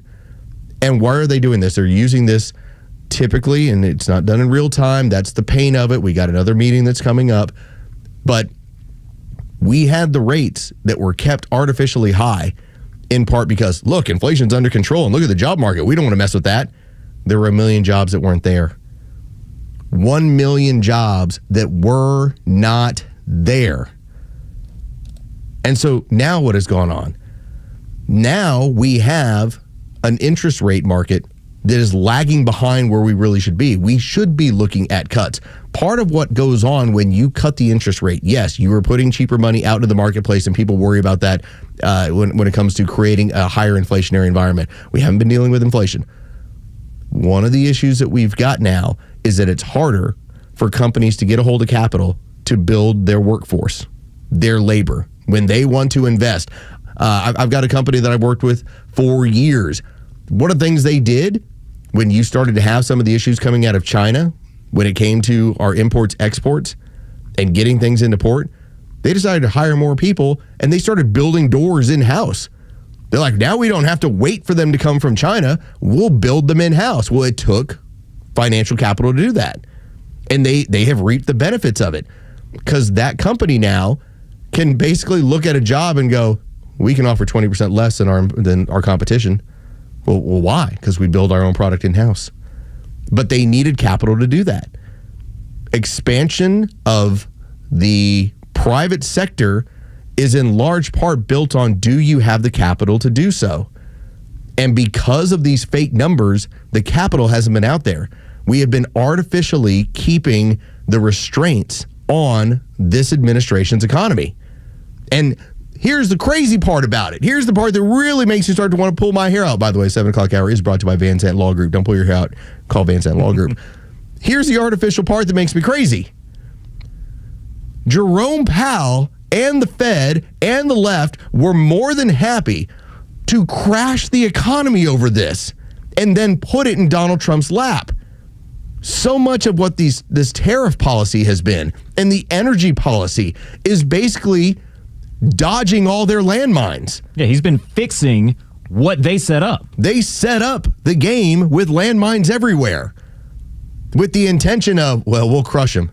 And then in 2026, we don't have to worry about it. We'll have the power right back over in the house. It's fine. He's not going to be able to fix this thing. He has been fighting with one arm tied behind his back. And that person holding it there is Jerome Powell and the Fed, and using fake numbers from the Bureau of Labor and Statistics to do that. These numbers are fake. These jobs were not there. 1 million jobs disappeared out of nowhere. They were never there. Well, I certainly, those numbers, yes, they're cooked, but do they count in side gigs and the Uber drivers and all that? Are those factored in? Because those are not. That's not a job for grown people in America who are trying to support families. No, what you do have is they have their areas that they track, whether it's manufacturing, hospitality, healthcare. The gig economy is only counted up on when it comes to unemployment rate. Because if you've got a job, okay, here's my job, here's what I'm working. But we're not going to say, well, look, we grew by 1 million Uber drivers. Okay. That's just part of, again, that's the gig economy. That always felt like something that was cooked in there to me, but I didn't know how that was being counted. Well, part of the problem that we ran into, and this was after Obamacare, and it's interesting that we have the separation in age here, because I've got 10 years on Jure, so there are a lot of things that I went through as like the 30-year-old that Jure really didn't run into as the 20-year-old. No. It is like, again, that's not a big difference, but it's a life experience difference. The amount of people in radio during that time, Jure, where when Obamacare fully got kicked into 2011, and who were routinely working 35, 37, 38 hours. Mm-hmm. At that point, the American government, because of Obamacare, rewrote the rules to where full-time employment was 30 hours rather than 40. Yep. And I remember running into that because I was board hopping and stuff back then too, and it was, all right, right up until that. 29 hours. Yep. It used to be 39. It used to be 38. It used to be 37. And so what happened across radio and a lot of other industries was that people like Jure, like I was fortunate. I had a full-time job at the time, but you're surrounded by a radio station's built of a lot of people that are working, doing part-time work. You might have 60% of our staff that are full-time employees, and the rest they work elsewhere and they work here part-time. Braves Radio Network, those guys don't want to be here all day. They come here in the evening, they work throughout the night, and then, that's their job. What was wild about it was that because of going to 29 hours, it artificially ended up pumping up the employment market because everyone who was used to working near 40 hours a week, let's say I've been working 38 hours a week and I get 38 hours all the time. Suddenly now, my company is artificially making it a point you only can work 29 because we can't give you full-time benefits. Well, now I'm missing 9 hours of work. And let's say I was getting $20 an hour, $180, $150, $145 after taxes. If I'm working paycheck to paycheck, I got to go find another $150 somewhere. Mm-hmm. So it then had people that while they had worked only one job doing it part-time, now they had to go find another job. And so it artificially cooked the numbers. Yeah. And so that's been kind of the games that's been played since we had the Obama administration, where whether it's Joe Biden, whether it's been Barack Obama, we've had a cooking of these numbers, a playing of these numbers and telling you that things are better than what they really are. When we're at our top, when we're at our strength, it's about how many manufacturing jobs we have in this country. Now, would I ever work in manufacturing? No, these hands, them too soft. All right. Like, I really wish I had those sort of skills. Like, I'm going to start putting up some walls in the basement here pretty soon. I'm going to be like, yeah, look at the job that I did. If you told me, Los, you got to go build cars, I'm like, I don't know what I'm doing. Go press some steel. Go press some steel. I don't know. I'm going to lose a finger here. So those of you that work manufacturing or any of those sort of jobs, you understand, first off, they're typically compensated in a way where you can, at least in years past, you can have a family, you can have a home. But when you have a lot of manufacturing jobs in this country, that means that a lot of people with a bare minimum of a high school education can earn a living in this country and in years past been pretty comfortable. Now, I want to move over to here because Mark Mitchell from Rasmussen, he brought up a really important point, and this all dovetails together. We talk about Gen Z, and we'll get into Gen Z women in the next segment and kind of the difference in what's going on with Gen Z men and Gen Z women. We were fortunate that when we had our interns here, really sharp kids, really sharp young people. I say kids, I shouldn't be saying kids. These are our 19 to 22-year-olds. These are young people in this country, and they have an outlook of optimism and realism. They know how difficult it is to obtain the American dream right now. And so Mark Mitchell from Rasmussen, he's letting you know, and I think we were one of the first radio shows to talk about, you've got Gen Z, you've got the men, you got a lot of Gen Z women, but they are not politically captured. All right? They are not only the left or only the right. They will move to whatever is populist. If you say, I will help fix your problems, that could be socialism, and they'll move that way. If you tell them, I'm going to create an economic environment where you can get a job and you can have that American dream, they will move your direction. I want you to listen to Mark Mitchell talk about how these are the Zoomers, about how they're not dedicated to one side or another. They're dedicated to, can you please give me a future worth living? There are probably some long-term things that the Republicans have in their favor, like the 2030 census, maybe fixing all the errors in the 2020 census, booting illegal aliens out of it, and maybe, like you were talking about, redistricting. The problem is November of 26, and I don't see a lot of action out of Republicans right now at all. It seems like they think they're just going to coast through and maintain a House majority on Trump's coattails. Yes. And let me tell you, that is not the case. There's a lot of headlines out there about how conservative the Zoomers are, then they are not. Like you said, they are economic populists. They are not happy with the way the system is. 65% of them think that it's completely unfair to young people, and the numbers are horrifying. 17% unemployment rates. Half of them are single. Of the people who are single, only 35% of them are trying to find life partners. Only half of them think that they're confident that they'll own a home. And so we get really ridiculous results, including 53% of 18 to 39-year-olds would prefer that a Democrat socialist win in 2028. It wins by almost 20 points. And so Donald Trump, like, here's the thing. His numbers have been doing better and better over the years with 18 to 39-year-olds. He only lost by about 4 points in our polling. But the Republicans, they're down 16 points on the generic ballots with 18 to 29-year-olds. They're absolutely going to get crushed. That is an important factor here. When it comes to the younger people of this country, you can win them over. You can win them over by the midterms. They move quickly. But a lot of it is, are you creating an economic scenario in which case they can succeed? And that is that's a big deal with these numbers. As much as you might be looking at it and saying, Los, I've got my mortgages, I'm fine. A lot of this is the younger generation pointing at the older generation and saying, well, what about us? Yeah. They just want a fair shot. Why are we not getting the same shot that you did? Why do I not have the same access to capital that you did? Why did these homes go up in this crazy amount, yet when it comes to my position, my job, my career, I can't afford that place? That is why. That's these numbers with the Bureau of Labor and Statistics and Jerome Powell and all the corruption within the Fed. That's why it's important. Because if you can get these numbers back in line, if capital is more easily accessible for younger people in this country, they can start experiencing a portion of this American dream, and they will stay with you. They will move with you. They will vote with you. They already are leaning and believing in the stuff that you're talking about. But if you don't help them, if you want to be boomer who basically just wants to say, hey, I got mine, they're going to move away from you. And you don't know what direction they're going to go. In a lot of cases, the worry is they're going to move towards socialism.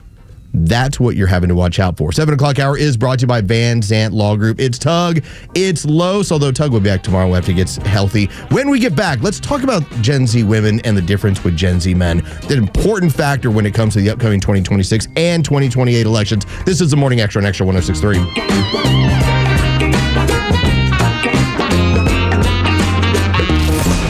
Live and local news talk continues at 3 p.m. with Kimmer, Pete, and Flounder. It's the Kimmer Show, only on Xtra 106.3 and the Xtra app. Hey, good morning. It's Los. Let's talk about True Prep. First off, where do you go? 1000 Cobb Parkway in Marietta. It's an adult playland. Okay, like I love it whenever I'm rolling through there. True Prep is just one of those places where, I'll face it, I'm into a certain portion of prepping. Now, do I go all out? No, but if you want to be ready for anything, well, then you can be so. Let's just say that if you're an outdoor enthusiast, you want to be out there in nature, you want to do it safely, well, True Prep has all that equipment. Let's say you want to be out there and make sure when it comes to making your way around town that your personal security is of the utmost importance, whether it's for you or your family member. True Prep has firearms, used and new, plus great prices on ammunition. They have all of that equipment that they're for you for home protection or self-protection when you're out and about. And check out their website, trueprep.com. That's truprep.com. They have a right side. You'll notice all their clearance items and their sales and clearance items, but also their workshop schedule. True Prep routinely has workshops to help you. If you want an introduction into prepping, they do that on a regular basis. You want to learn about water filtration? They got that. Last month, in August, you had 3 different times where they had their intro to new gun buyers. They're going to be adding some of these back. Make sure you pay attention to that page because, again, True Prep's not just going to get you the product. They're also going to show you how to use the product, how to maintain the product. That's a really big portion of making you a lifelong customer. Go to trueprep.com. That's truprep.com. Prepare today for a worry-free tomorrow with True Prep. Oh no, what is that sound? It's our rejection detection system. It's showing that several men across Georgia are being denied intimacy by their partners due to ED. How can this be? Well, it's more common than you think. As men age, their bodies change. And unfortunately, once they get over 50, some things don't work like they used to. So what do we do? There's only one thing to do. We need to get them to Dr. Eric Deal at Total Body Therapy of Georgia. He can fix ED problems. But how? At Total Body Therapy of Georgia, they are experts in the P-shot, testosterone replacement, regenerative therapy, and Trimex to create an erection and more. Hi, this is Dr. Eric Deal from Total Body Therapy of Georgia. Did you know that 50% of men over 50 struggle with some form of ED? Guys, it won't get better on its own. When it's not hard, it's really hard. But I can help you today. Call us at Total Body Therapy of Georgia at 404-777-1911 or learn more about us online at tbtofga.com. Atlanta, it's Mark from Atlanta Safe House. Can I have your attention, please? I have an important announcement. Our president has a backbone. Thank you, President Trump, for standing up for the American people. We sleep better knowing our country is protected. And speaking of protection, criminals laugh when you purchase a fake safe from a big box store. There's no better time to visit Atlanta Safe House and see what a real safe looks like. But wait, there's more. Now through the end of the month, save hundreds of dollars on all Browning, Fort Knox safes and vault doors. Drop by one of our locations or go to atlantasafehouse.com. This is Bruce Hagan. The law in Georgia has changed, and it's going to be harder than ever to get fair treatment on your personal injury claim. If you have been injured through no fault of your own, call me. You need a real lawyer, and that's who we are. We're not some TV and billboard lawyers who don't even know how to get to the courthouse. I've been a Georgia super lawyer for 20 consecutive years, and that's because I try cases and I win cases. We get results for our clients, and we can get results for you.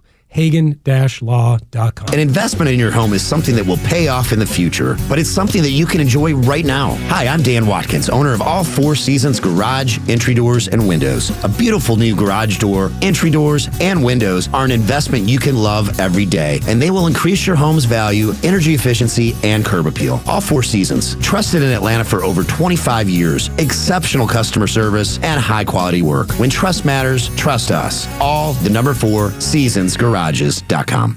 Hey, it's Los here to tell you about a new, stress-free, and completely transparent way to purchase your next pre-owned car, truck, or SUV. It's with Tom Mitchell, the honest car guy. Tom, traditionally, I've been a payment buyer. How do you work with that type of buyer? I have people that come in all the time and they want to spend $20,000. Okay, if their payments are $400 on $20,000, they don't realize without the doc fees, without all this other stuff, we can put them in a 22 or 23 model car and we can spend a little bit more money and have the same payment. So if you're a payment buyer, don't come in here just saying, I want to spend $20,000, because we can sit there and help you and we can put you in a newer car with lesser miles at a payment you need.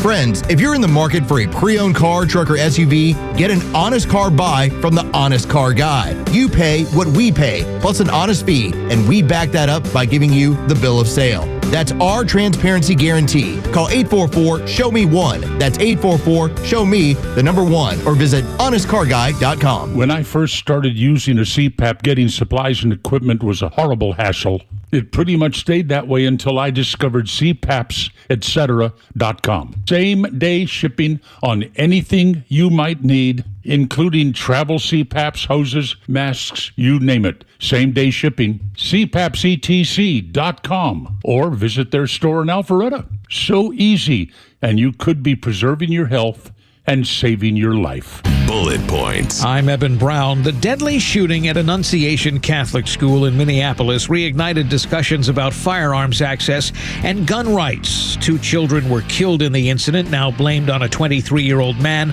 identifying as a female who had posted videos displaying the weapons, expressing suicidal desires, as well as anti-Catholic and anti-Jewish rhetoric. The matter prompted some officials at the U.S. Department of Justice to openly opine to reporters about limiting firearms access to transgendered persons. This prompted a backlash from people usually in the corner of the Trump administration, namely Second Amendment groups such as the NRA and the National Gun Rights Association, among others. Their objection is that it's unconstitutional to block someone's Second Amendment rights for any reason without first going before a judge to argue an individual is mentally compromised. And those are your bullet points. I'm Eben Brown, Fox News. It's September 10th, and this is your Fox Daily Snapshot. Today is National TV Dinner Day. In 1953, the first frozen TV dinners were introduced in supermarkets, changing the landscape for prepackaged meals forever. By 1962, the term TV dinner was no longer in use on packaging, but it was too late, as the term continues to be used for any frozen meal heated at home. The first TV dinner by Swanson was a Thanksgiving meal of turkey, cornbread dressing, peas, and sweet potatoes. Dessert wouldn't be introduced till 1960. Also on this date, in 1984. This is Jeopardy! The first episode of the wildly popular syndicated game show Jeopardy aired with host Alex Trebek, who hosted the show for 30 years till he passed away in November of 2020. If it's your birthday today, you share it with golf legend Arnold Palmer, born in 1929, and ballerina Misty Copeland, born in 1982. I'm Tushar Saxena, and that's your Fox Daily Snapshot. The stories that matter to you. These are your Georgia headlines. Here are your Georgia headlines for Wednesday, September 10th. Mableton police apprehended 3 students at Pebblebrook High School after reports of a gun on campus Tuesday. The school entered a code red lockdown and police responded immediately after reports of an altercation. Some parents went to the school to check on their children after an image of a gun in the school bathroom was posted to social media. That image was later deleted. There were no reports of shots being fired and no injuries reported. Fulton County Judge Kevin Farmer said on Tuesday he intends to toss out racketeering charges that were brought against protesters of the Fulton County Police Training Facility in 2023. 61 of the Stop Cop City protesters were charged under Georgia's RICO law. 5 of those charged also face arson and terrorism charges, which the judge says will stand. The police training facility opened earlier this year. And if you're a veteran looking for work, today is your day. Disabled American Veterans and Recruit Military are hosting a career fair at the Georgia World Congress Center from 11 a.m. to 3 p.m. Veterans and their spouses are encouraged to attend. You can find more information online at recruitmilitary.com. Today's weather sunny and warm with highs in the mid-80s. With your headlines, I'm Jerry Payne for Extra 106.3. Gen Z, I've had so much hope in Gen Z because of their common sense approach to life, and they understand that, you know, people are not paying off your student debt because they didn't accrue it.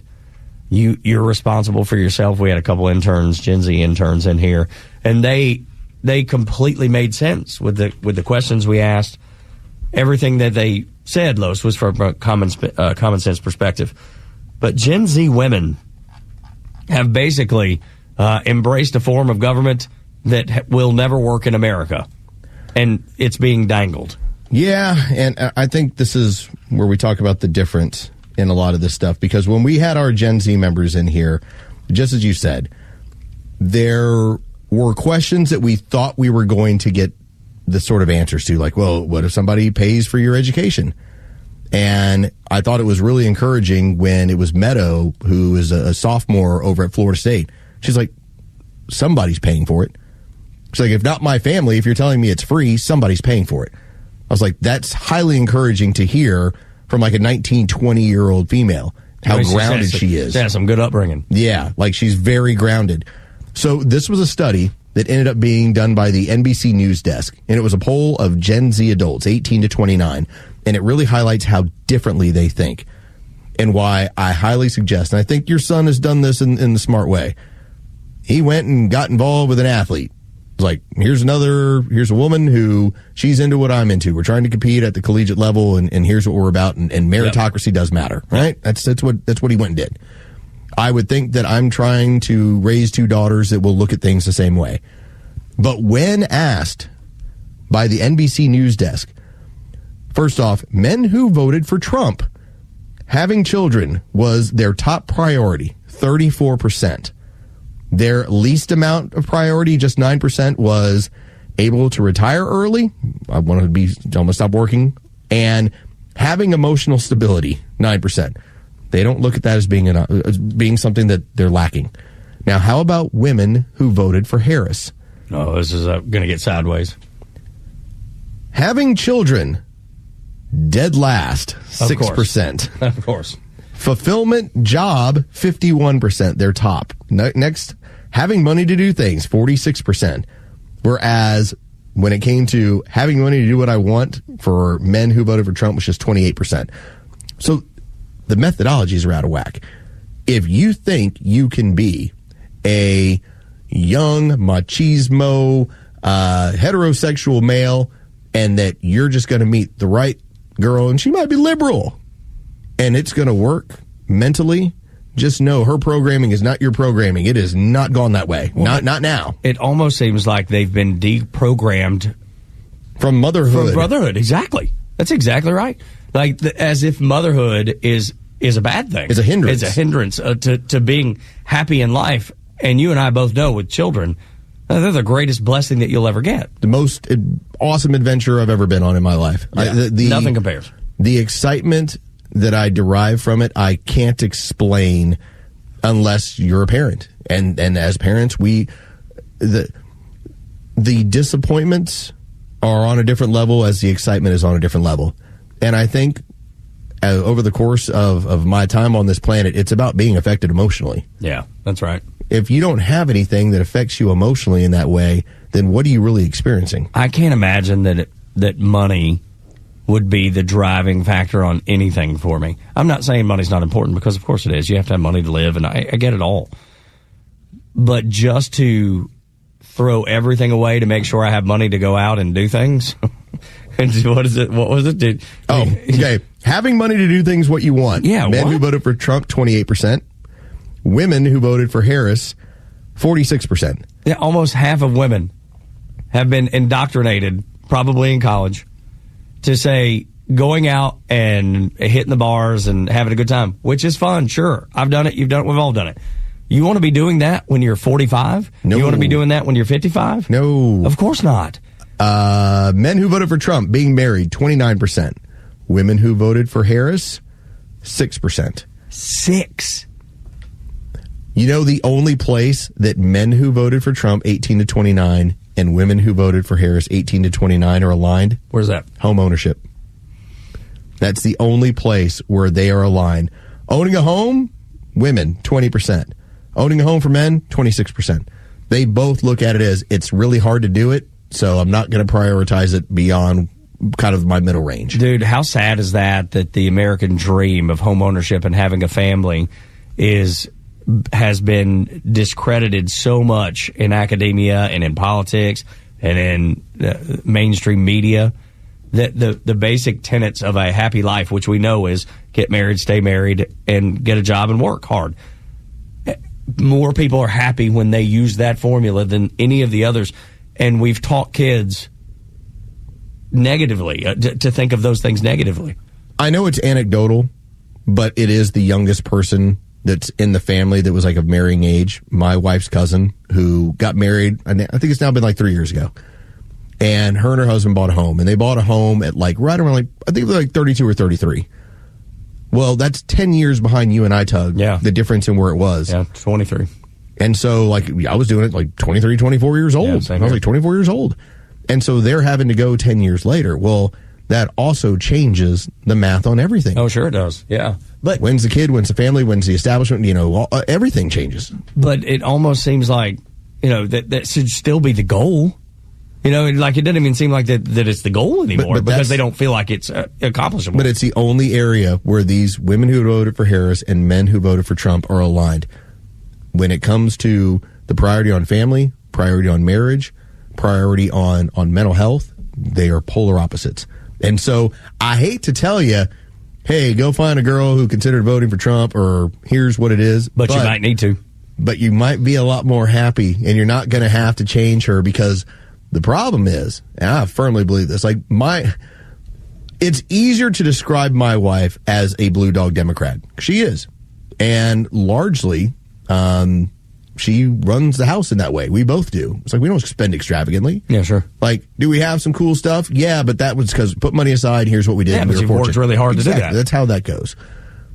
But at no point would I ever say, hey, look, she's looking to change the sex of our children. That's the way out there that they're all painted as, and that's not the case. But for those that are like that, there is no way as a conservative man you're changing her. Absolutely not. She's going to change you. Or you're going to get away from her. Yeah. That's good. Which is probably she's going to turn you into somebody where you're she'll tell you all about your toxic masculinity. You want to go fishing again? It's you and your toxic masculinity. Yeah, right. What do you mean you want to play golf? You and your toxic masculinity. And you will start being compliant because 2 reasons. You want to get laid. The second one is you just don't want to deal with it. As we get older, we take the path of least resistance. What a horrible life, though. Yes. Go to church. Find yourself a good girl at church. You know what? Go find an athlete. Yeah. She's into the meritocracy. Yeah, absolutely. She understands. She likes winning and losing. And I would imagine, those beta men that are out there, because we always see with lefty loony women, they're always like, why am I so drawn to the guy that works out or the MAGA man? Because you're hardwired for it, baby girl. Exactly right. But they always fight against it. It's proliferation of the species. You look at pencil neck over here. You're going, all right, so you can make coffee. Yeah, I'm not sure you're going to defend the home. Yeah. I'm not sure you're going to defend the family. As you're all upset over Dave and his muscles. Yeah. I'm like, man, why am I so attracted to Dave? Is a misogynist. I hate Dave, but man, is he good looking. He works out all the time. Yeah, stupid Dave. He wears sunglasses all the time. This is the Morning Extra on Extra 1063. Los and Tug. Well, you just heard us together right there. But Tug, he will be back hopefully tomorrow as he is dealing with a little bit of illness. When we get back, though, as we will look to finish up the 7 o'clock hour, brought to you by Van Zant Law Group, the Escape Hatch. For all of you men out there, we'll get a chance to talk about that. Dre, listen up, pay attention. This might be for you. It's continuing right here on the Morning Extra on Extra 1063. The latest sports news, powered by 680 The Fan, and driven to extra listeners by RBM of Atlanta in Sandy Springs, Atlanta's Mercedes-Benz connection since 1964. Good morning. Here are your sports headlines for Wednesday, September 10th. The Atlanta Braves dropped their matchup last night with the Chicago Cubs at Truist Park, 6-1 the final.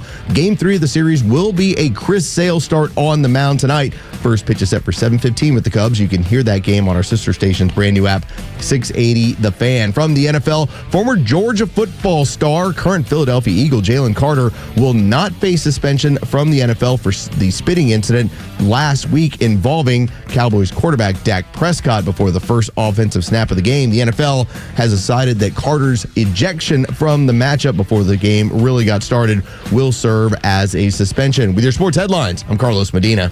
Hey, this is John Flading from ATL Turfco. We're a family-owned and operated independent local company here in the Atlanta area. We've been in business for over 15 years. We install several different types of artificial grass. One is landscape, which looks like real grass for your lawn. The next one is pet turf. Pet turf is a little bit shorter than landscape and it's more durable. And the other one is putting greens. If you can dream it, we can build it. Just go to atlturfco.com to schedule an appointment.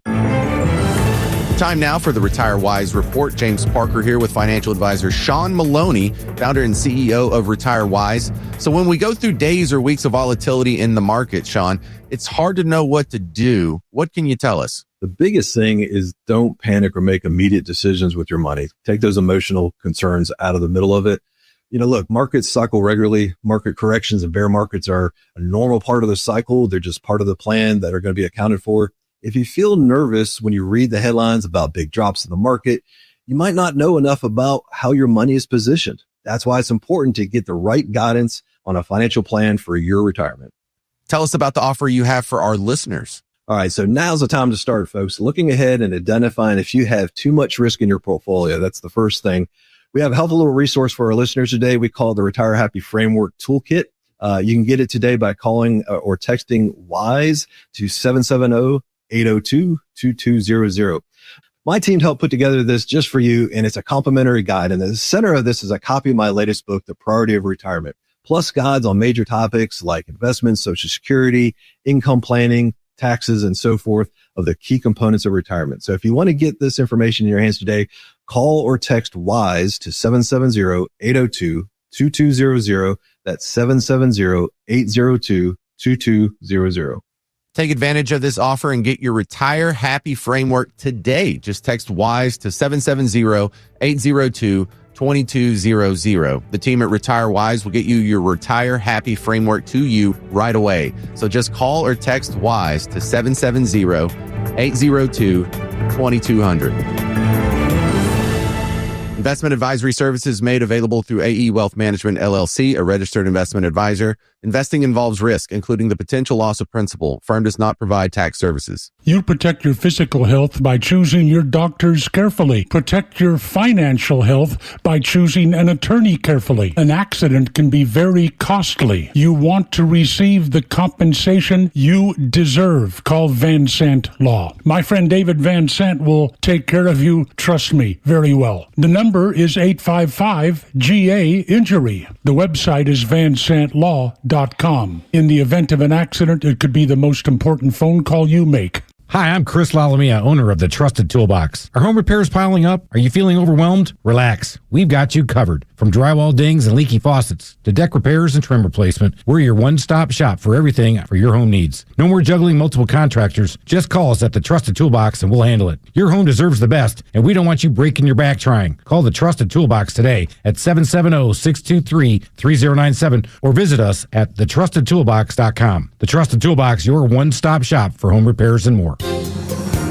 This is House Call for Health. A recent study suggests eating ultra-processed foods could hasten just about any type of death. The British study on patients ages 40 to 75 tracked diets of 187,000 people and finds that eating ultra-processed foods, especially if they contain certain additives, can speed up mortality occurring from any disease. The study published in the journal eClinical Medicine says 5 additive types were of particular concern: flavors, flavor enhancers, coloring agents, varieties of sugar, and sweeteners. Diets that contained 18% or more of processed foods showed increasing mortality risks. A diet that was 50% or more processed foods showed a 19% higher mortality risk. The American Heart Association recommends limiting ultra-processed foods and focusing on diets rich in vegetables, fruits, whole grains, beans, nuts, seeds, non-tropical oils, and lean proteins. For more health news, go to foxnewshealth.com. House Call for Health. I'm Lisa Brady, Fox News.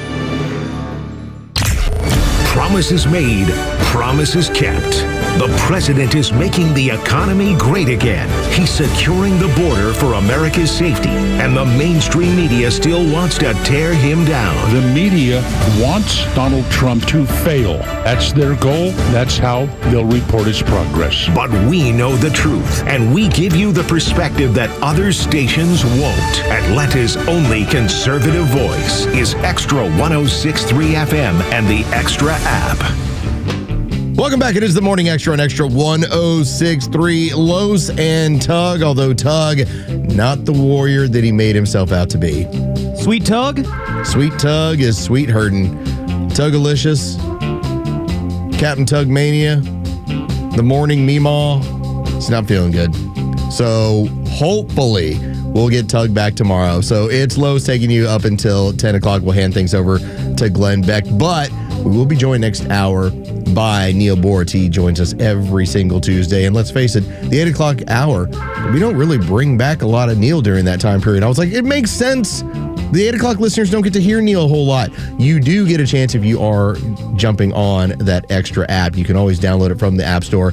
Extra 106.3. It has all the shows archived. You can jump right back, listen to any particular segment that you want, and get into some of the discussions that we've had over the course of the day. You can always reach out to the show as well, 404-741-1230, or on Twitter, of course, at Tug Cowart, at Whiskey Click, or myself at Front Office Los. And one of the people that did was good, strong 4-hour Stephanie, who had pointed out when we were discussing, if you want to have yourself maybe a drink over at the volleyball facility, sometimes that's okay, just can't go too far. As she pointed out, Crooked Culture is minutes from our volleyball facility. Lots of impromptu family meetings there during practice days. Also pointed out when it comes to what they got there with Pro Link, our Gwinnett facility has a bar. Should be an interesting inaugural season. Yes, it will be. Now, I've never seen a parent in the facility bar ever show their arse. I've seen where they'll go and have a couple. I've seen where we've had tournaments and it might be a little bit of an all-day sucker, but I haven't seen where somebody just gets not plowed out of their mind. No. Not Tug in Athens. There's something about you have a responsibility to watch matches with teenage girls, so you can't be like that. Nope. Nobody wants to be that parent. Spike in! And I have been that parent that's had a few, because what happens at a volleyball tournament, and for those of you parents who've done the travel sports, the club sports game. Everyone has like a version of this. But we will have 3 matches typically in a day. And we will typically have at least an hour, sometimes a 2-hour break between matches. And if you happen to be doing that at, let's say, the Georgia World Congress Center, you and the other parents will finish up your 8 a.m. match. You don't play until, let's say, 10 or 11. You say, well, let's go get some breakfast. And that turns into mimosas. Oh, we got a little brunch menu here, boys. Maybe you might have the PM wave, and you might play at, let's say, 1 o'clock, and then your next match isn't until maybe 3 or 4, and you say, hey, listen, I got a room over here, and the bar's open. Why don't we go swing over by here? Now, I will point this out, too. If you're ever at Lake Point, they do serve, but they keep you in this corral. It's like this cattle area. And so it used to be that you would go buy a beer when you're at Lake Point and go walk back over to your table and sit there and hang out. No. They don't do that anymore. In fact, they have the beer police. Got to herd you up. You have to stand in an area. It's almost like a VIP you don't want to be in.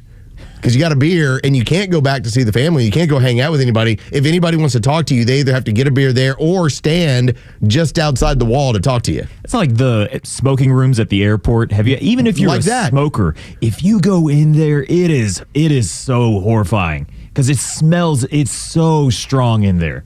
Delta clubs, there's an elite status that goes with that. If you're a frequent flyer, if you have the ability to do that, cool. There's something fun about that. I now have reached the point when I'm at Lake Point of just flat out saying, no, I'll wait. Yeah. And that's not typical. We got a 2-hour break. I'm going to get a beer. Now, because you have to stand over there like you're an animal in a little, like I said, in a corral, and everyone's looking at you. And part of especially when you're paying like $10, $12 a beer, don't make me out to be the weirdo who's sitting there having a beer. If I go sit at my table, you're not going to notice anything. You want to know the surprising place where that same situation was set up that I went to? What's that? Coachella. You could go buy a beer, and then you had to stand in the little stanchions in the little zone to be able to drink. And I could not make sense of that. Because it's a music festival. Right. You would think. Why can't I walk around with this? No. Why can't I blend in as I'm enjoying my Modelo? Whatever it is. It was the Heineken little corral there. And you go in there, you'd have to hold your beer and finish it before you could leave. I guess if you're running a multitude of ages show, maybe that's the one way they can get away with that. Because I still remember Horde Fest. This is the 90s. Dating myself so hard. But it was no big deal. Everybody had a drink there. Now, I'm sorry, Horde Fest? Oh, yeah. Horde Fest. Look it up. HORDE. I believe that's what it was. Horde Fest. And routinely, that was like Blues Traveler. I think one year I saw Lenny Kravitz, Blues Traveler, and there was 2 or 3 others that I saw in Houston. Anyway, so Horde Fest. I was 13, 14 years old, so I wasn't obviously partaking, but everybody around me was. The horizons of rock developing everywhere. There you go. Horde Fest. We didn't have Lollapalooza fully yet, and Lilith Fair was just coming on board. But Horde Fest, you could always get to Horde Fest. And it wasn't like you had to figure out how to camp out there. It was always at some venue that was pretty cool. All right, so I want to get into this as just a point of just a suggestion. Because I saw this last night with my father-in-law. And I haven't seen this with Jure, but it's just a suggestion. And this goes with the NBC News Desk, the polling that they had. If you missed it yesterday, NBC News Desk had a polling of young people. And it asked them about what their priorities were. And the differences in young men versus young women.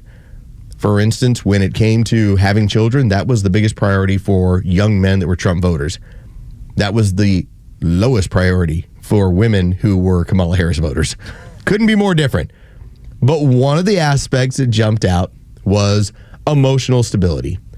Not important to men, very important to women that are Kamala Harris voters. They don't even use that term. No. Are you emotionally stable? I get up and go to work every day. Yes. I'm here, aren't I? I exercise. What more do you need? I eat. We're in this society now where you're supposed to say, it's okay to not be okay. My dad dealt with this. And I say, my dad showed up to work every day for about 45 years. That was about mentally stable enough. My kids go, hey, Dad's at all of our practices, and he goes to work every day. Guess we're doing all right. Dad's over in the corral again. Oh, no. Yeah. Dad won't go into the corral anymore because they just look at him. So all I'm saying is this. This is your escape hatch. This is the important. Now, it won't work with women like our listener, Stephanie, okay? She'll see right through it. She'll see right through it, okay? But if you ever find yourself dating with a woman who has perhaps voted for Kamala Harris or considered it or was just thinking about it or was kind of leaning this way, you just have to let them know that you're going to transition. Okay? Now, that might seem a little bit extreme, but if Jeray knows he needs to get out of the relationship, you sit her down, you talk about mental health, and you just point out, I feel the need to transition. Can I borrow some shoes? And at that point, she's going to let you out. Okay? That's the escape hatch. Again, it won't work with conservative, with right-leaning women, with women who believe in the meritocracy. They'll see right through it. They'll be like, you are full of it. Now, they might kick your butt on the way out. But at least when you know the liberal lady, she ain't going to burn your clothes. She might even bake you something on the way out. She'd be like, good for you. Good for you, Jeray. You're living your best life. The super liberals would be like, well, then it would backfire because now you got to go trans and, well, we can work with that. I think I could do. Well, you can always. I love you for who you are. You can always just say you're emotional. I've decided a week later I don't want to do it. But everything when you go through this NBC News desk, my biggest takeaway that I kept going back to as I was reading through it the next day. So we covered it in the show. I went back on it, and I just kept looking at, let's see, able to retire early, not important to women. Being grounded spiritually, not important. Having children, not important. And the more I got into, it's the superfluous, it's the superficial, it's the, I really think that I need breasts of my own. And you know what she's going to say to you? You live your truth, sister. Honey, I really liked what you brought back from the shops last week. And try that on. And you are going to get out of that relationship. That is that. It's the ejection handle. It's the parachute. It's the get out of jail free card. If you think that you're if you think you're in that, listen here, Maverick, you pull those rings, you're going to get out of that plane without a problem. All right, when we get back, as we jump into the 8 o'clock hour, no degree, no problem, apparently, when it comes to deciding just who gets to be part of society, even when they're extremely violent. We'll talk about that next week. Continue the Morning Extra on Extra 106.3.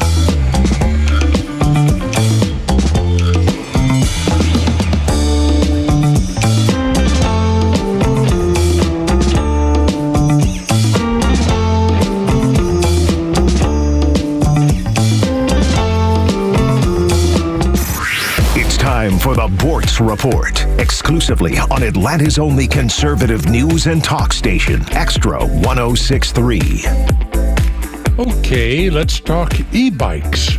Did a little research. I see there's a growing problem in the Atlanta area with e-bikes, deaths, accidents, restrictions being planned. Same down here in Naples. They're enacting new laws on who, what, when, where, and why people can ride e-bikes. Marco Island, same thing. Personal experience with Fort Wilderness Campground at Disney World. You don't bring an e-bike in there unless the battery has been removed or disconnected. You ride a bike. Main reason? Kids. Irresponsible kids. Feral kids. Now, nobody is really talking about the true reason that e-bikes on roads and sidewalks and bike paths are such a problem.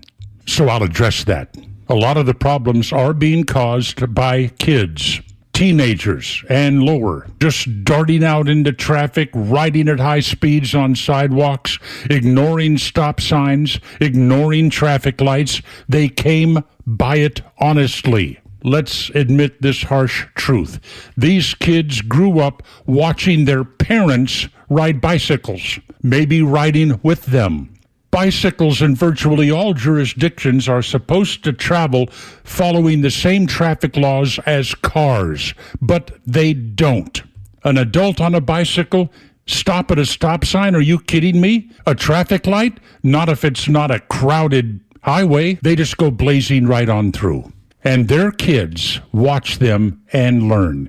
And then their kids get an e-bike. And then their kids start driving the e-bike the same way their parents did, and they end up Tango uniform. And I don't mean toes up.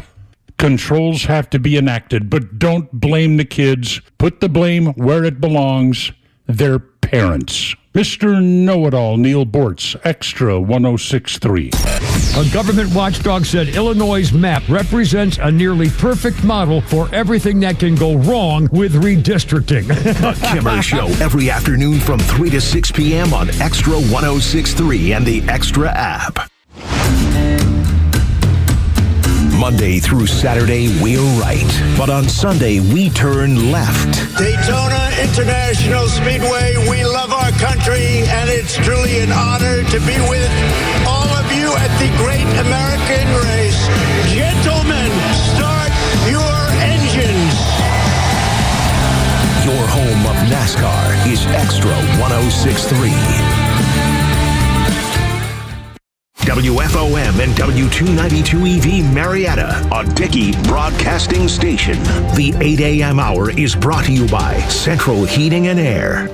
I'm Dave Anthony, Fox News. Europe stands in full solidarity with Poland. That's European Commission President Ursula von der Leyen calling what happened reckless and unprecedented. Overnight, Russia launched another massive attack against Ukraine, but this time sent 19 drones into Poland. The incident triggered a NATO response with fighter jets scrambling from Western Europe to assist. Polish officials say at least 4 of the drones were shot down as the country briefly closed its airspace and diverted flights from major airports. Fox's Trey Youngston, Kyiv, Ukraine. Russia's not commenting, but its ally Belarus says the drones were jammed and then flew off course. Declaring D.C. crime-free after his federal takeover of Washington police that ends today. President Trump went out to dinner. Fox's Alexandra Hoffs at the White House. The message last night, it's so safe, a president can do it. And the president made clear that he is interested in dining out in another city soon. We're going to be announcing another city that we're going to very shortly. We're working it out. The governor of a certain state would love us to be there. And though the president's D.C. police takeover order is expiring, National Guard troops will remain on patrol through November. In Virginia, a Democrat won a special election, winning a vacant House seat. The reckless Trump agenda must come to an end. Yeah. James Walkinshaw beat Republican Stuart Whitson and will replace late Congressman Jerry Connolly, who died in May. A Federal Reserve Governor President Trump fired last month can still do her job and attend a key Fed meeting next week after a federal judge last night blocked Lisa Cook's dismissal over allegations of mortgage fraud she denies. Federal law gives presidents the power to fire Fed governors for cause. U.S. District Court Judge Gia Cobb in D.C. says unsubstantiated claims of misconduct prior to her tenure are not enough. The president's been urging the Fed to lower interest rates and would appoint Cook's replacement. She was appointed by President Biden. That's Fox's Chris Foster. America's listening to Fox News. Summer is all about making memories, right? Backyard barbecues, road trips, maybe finally getting around to that hiking trail you've been eyeballing. But if you're living with pain, those future memories can be stolen from you. So here's a thought. Call 1-800-4RELIEF and try Relief Factor. Relief Factor is a 100% drug-free daily supplement designed to help your body fight pain. It's a doctor-developed formula made from natural ingredients. Best part? Relief Factor doesn't mask pain. It helps reduce or even eliminate it for good. Whether it's kayaking, running around with the little ones, or just chilling in a hammock, Relief Factor can help you feel better, move better, and do more of the things you love all summer long. So if you're ready to reclaim your summer, head over to ReliefFactor.com or give them a call at 1-800-4RELIEF. Do it now and get their 3-week quick start for just $19.95. That's 1-800-4RELIEF. You're right, and so are we. Welcome to Extra 106.3. Welcome back. It is the Morning Extra on Extra 106.3. Los and Tug, though, we are Tug-less today because Tug is not feeling well. He grinded through a Monday, fought through a Tuesday. He threw in the towel for this round on Wednesday, but hopefully we'll get Tug back on Thursday. Myself and Jure will be taking you until 10 o'clock in the morning. We'll hand things over to Glenn Beck from there. Even Jure had kind of floated out there. He's like, do you just want to go till 9?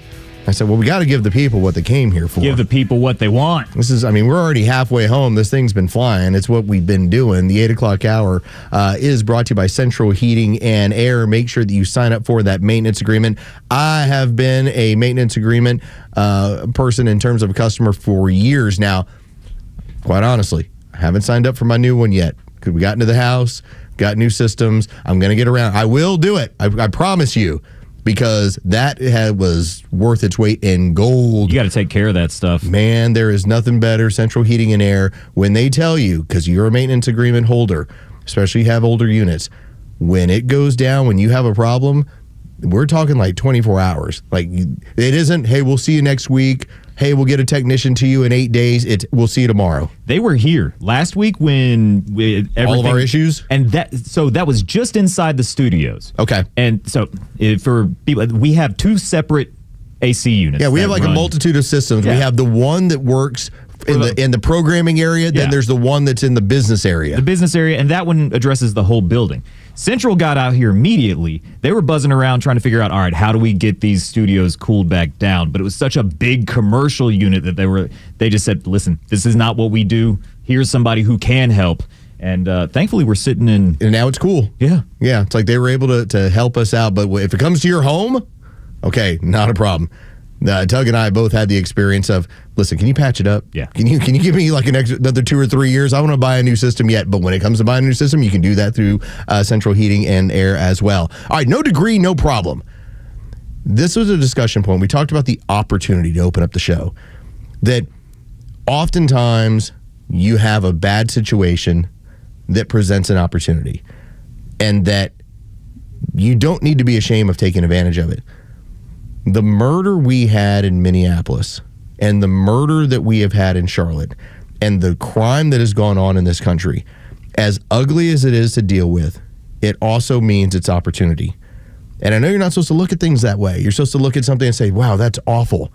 In my mind, I'm saying to myself, if I was ever going to have an opportunity where I could sit back and say, I would like for you to look at this video of this young woman on public transit, which, by the way, the local media and the local officials tried to bury this thing for the better part of 2 weeks.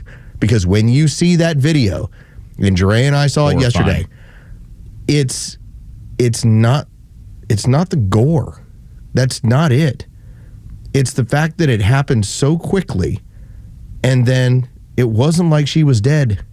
She was just staring in fear at this person who had just done something to her that, as you put it, Dre, was shock. Yeah.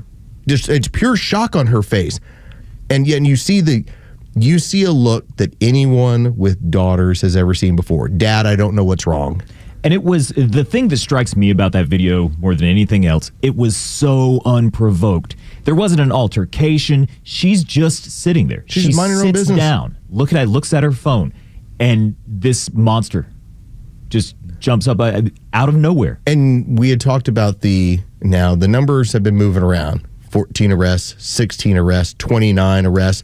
Jure was looking into the background of some of these arrests and some of the stuff that this particular monster, and again, I tell you, opportunity, because some people don't like the idea of calling somebody a monster. When you watch it, then you'll say, let's have a discussion. We'll start with this is a monster and what should we be doing about monsters? So my thought process on this and why I dove into this is, what about 3 strikes? We've heard that, and there's one at a federal level, and then states have separate ones. It's been largely watered down since the 90s. And so I looked into that. Those have to be, the federal level is serious violent crimes. If you have 2 of them, one can be a serious drug offense. That's life, then you're done. That's your last strike, but those are out only at the federal level. I looked at North Carolina.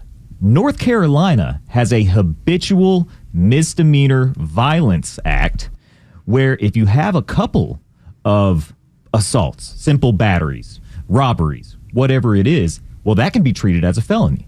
And so that adds into those 3 strikes. Then your 3 strikes. So this monster, which he was, I started looking at his specific criminal history. It's extensive. It is. It goes back to 2007, where assault.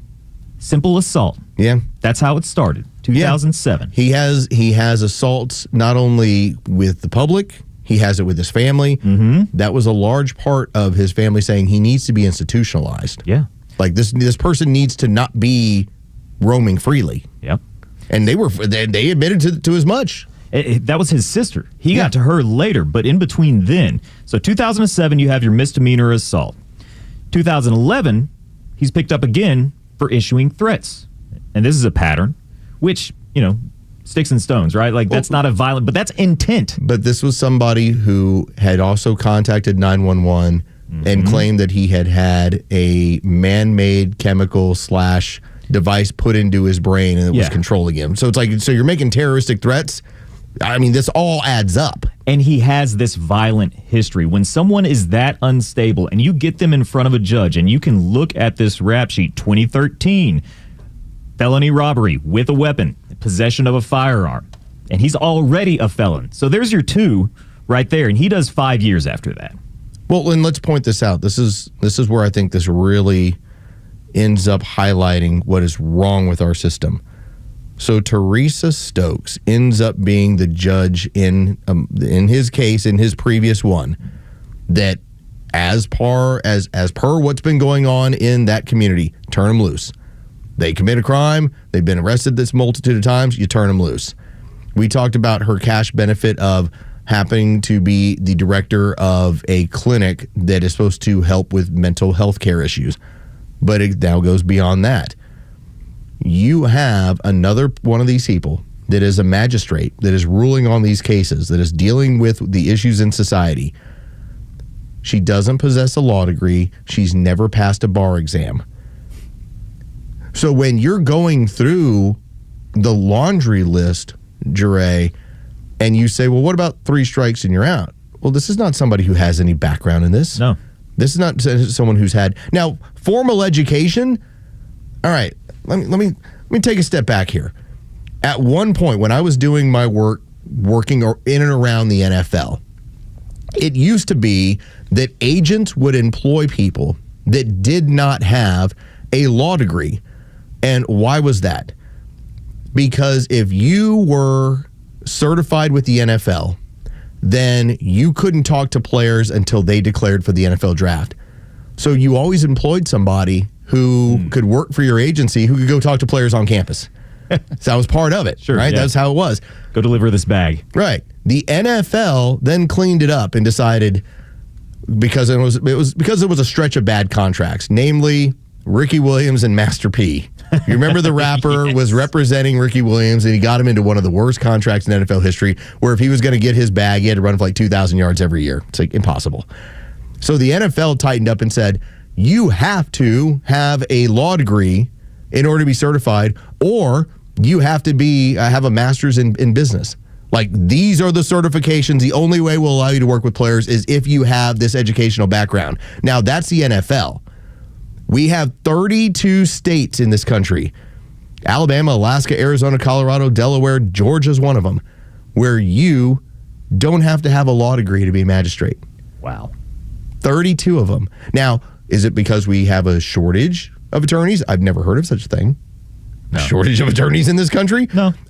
But to think that a sports league would say you have to have this level of education in order to deal with $1 million contracts that are going to enrich you and the player, and yet when it comes to our laws and running our country, this is why I talk about opportunities. This is an opportunity to point out what's wrong with this system and how, as you noted, going back to 2007, you can run through an 18-year period of he got let loose every time along the way, and the last one just happened to be somebody who's been sitting as a magistrate, doesn't even have a law degree, or has passed the bar.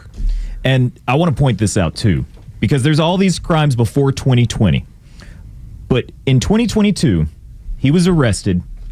After he had been released from prison, he did his 5 years. He came back. 2022, he's arrested for assault on his sister. Misdemeanor assault. There are no court records of charges ever being filed. Of course not. And of course that's not. Because that's after BLM, that's after George Floyd, that's after all those things, the cashless bail that you pointed out earlier, and that is where it got soft. And what have we seen since then? I think that there's a little bit of a misnomer to say soft. It turned into strategically making decisions to not hold people accountable. Now, we could say, like, oh, it's soft. It's like, no, the more chaos these people cause in these communities, the more you have these communities ask for radical change. And if you happen to be a devout socialist, this is how you get it. We have a history of, in communist regimes, opening up the prisons and turning people loose on society. Because then society starts saying, hey, we need your help. We need you to fix this. The Bolsheviks were well known for, let the prisoners out. Let them cause havoc on the countryside. They'll come to us to fix it. And you had it two ways in this country because it was, we talked about, where are the mental institutions, everything. That actually, I looked it up. That started in California. When Reagan was actually governor, they shut down the institutions there, and that kind of spread. Yes. The level of corruption, they were like, it's too much corruption. We can't allow this. Yeah. One Flew Over the Cuckoo's Nest, Nurse Ratched. And then you also had everybody that came across the border. And all of these countries that emptied out their prisons and their mental institutions, send them up there. I asked the question, and it's just frustrating because when you watch what went on there in Charlotte on that transit system, there is one person, and hopefully at some point somebody locates him, and you had one person that came to the aid of this young woman, took his shirt off and tried to stop the bleeding, and at least tried to aid and comfort her in those moments where she's bleeding out. You ask, where are the heroes in this case? Because the other people that are sitting around her, and I get it, like I can only think of, there's been 2 times in my life where I've had a scenario where something occurred in front of me. Like, the first time I ever saw, I was like, that person's dead, was a motorcycle accident that happened in front of me. And me and my friends in college got out to go help this person. We're like, he's wrapped around the guardrail. Like, there's no coming back from this. But we were the people that jumped out and were like, let's go help. Like, we're the first people here, let's go help. I can't fault the people there for just standing or sitting on their hands or being freaked out. You just saw somebody randomly pull out a knife and stab a woman in her throat. But the fact that no one did anything until he was gone, you're like, where are the heroes at? It was like 2 minutes before anybody got over there. And to think that a guy like Daniel Penny, who did decide, hey, this person's threatening people. U.S. Marine. I'm on a subway in New York. And it's so discouraging to then see him catch a case where he has to basically make sure he's trying to stay out of prison for the rest of his life or for a large extent. If you were to say, oh, listen, he did what he did and he got 5 years. I don't want to do 5 years for anybody. I don't want to do 5 days for anything. I was like, why do you think I try and stay the straight and narrow all the time? I'm that guy. I don't want to be in any trouble. And so if that means that you jump in to be the hero and you have to worry, depending on where you're at, in these blue cities, you're just as likely to catch a case as the perpetrator. In fact, part of what you were bringing up when you're saying after 2020, there was a policy. You write a letter to the judge, I'm going to show up, I'm going to be better. If you don't show up, they were dropping the cases. Jeez. That was more typical. And it was very easy for these activists. All right, these are not judges in terms of, yes, they hold the term of magistrate. They're judging over a case. They are not employed in terms of ever having worked at a law firm or being an attorney or criminal justice or holding a degree or having passed the bar exam. They are activists, and they've been strategically put into your communities to have you do this. And again, we're talking 32 of them. I ran through just the first handful, but this isn't just, hey, it's only Charlotte. Massachusetts, Michigan, Mississippi, Missouri, New York, North Carolina, North Dakota, Oklahoma, South Dakota, South Carolina, Tennessee, Texas. This is all over the country. So if you happen to be in a blue city and this is the person who is in charge of public safety, at least that's what you would think their job is, let me protect the public from these, as we called it, animals. This is an opportunity to start calling these situations and these people what they are. They need to be institutionalized. They need to be behind bars. They need to be underneath the jail. Well, they're in charge of the consequences. Yes. And that's the thing. You can put somebody, I feel like there's this idea that, oh, well, he got arrested and spent a few days in jail. He had to go through the court system. He learned his lesson. He had to pay some money. No, that's not enough. But that's the other portion of this, too. I talked about this in the 6 o'clock hour, and I know it comes across in the way it does. I'm not going to apologize for it. If I get into trouble, and at some point my wife goes, well, you're They set your bond at $10,000. Your bail is 10%, $1,000. We got it on hand to get me out so that I can stay at home until I have my day in court. What has largely been the problem with cashless bail, the argument has been you're keeping people that are poor in prison for longer that should be home. So when person X has a $100,000 bond and the family can't come up with $10,000 to get them out, they're stuck in jail. They're stuck in prison. And what I would say is this: tough. Yeah. If you're able to go home, it's because your family or yourself, you earn the ability to go home and wait for your day and wait for your day to be in court. If you can't, you can't. But the idea that we've been turning loose people and telling them, hey, we'll see you in 6 months, we'll see you in a year for your court date, put you right back out on the street. That's a problem. That's exactly what they did with him. Oh, he signed a letter. He'll be back. To appear. We'll see him next year. That's when we'll decide. That is a ridiculous aspect of this. And the discussion I had with Tug, and I think we'll end up revisiting this at some point tomorrow. The issue that goes on is that the community wants more security. We've seen it in D.C. There's people on the streets in Chicago. I don't know of one American city that when you're asking them with man on the street questions, they're like, yeah, why wouldn't I want more security? Why do I want to be safer? But then when they're asked to vote in what they back, cashless bail sounds really nice to them. Oh, yeah. It sounds like a great idea, man. Why do we want to keep, you stole a car. You got to spend $2,000 to get out? Well, that's just mean. Well, that's how it is. That's how it goes. We need to get past this whole idea of, well, that's just too mean. You can't do that to people of that don't have means. The system is unfair. It's just what it is. And the fact that somebody like Jure, if they told him, you know what, your bail has to be $1,000. Okay. Dre's going home. Yeah. Dre's going to go home and he'll see you in court. Got a few calls I need to make. If you can't happen to swing that might be on you. And yes, your circumstances are always going to be different. But the idea that cashless bail across the board is somehow serving society, it is not. It is a plague. And we saw it play out once again in another one of these stories. It's national news. Again, opportunity, because now people are listening.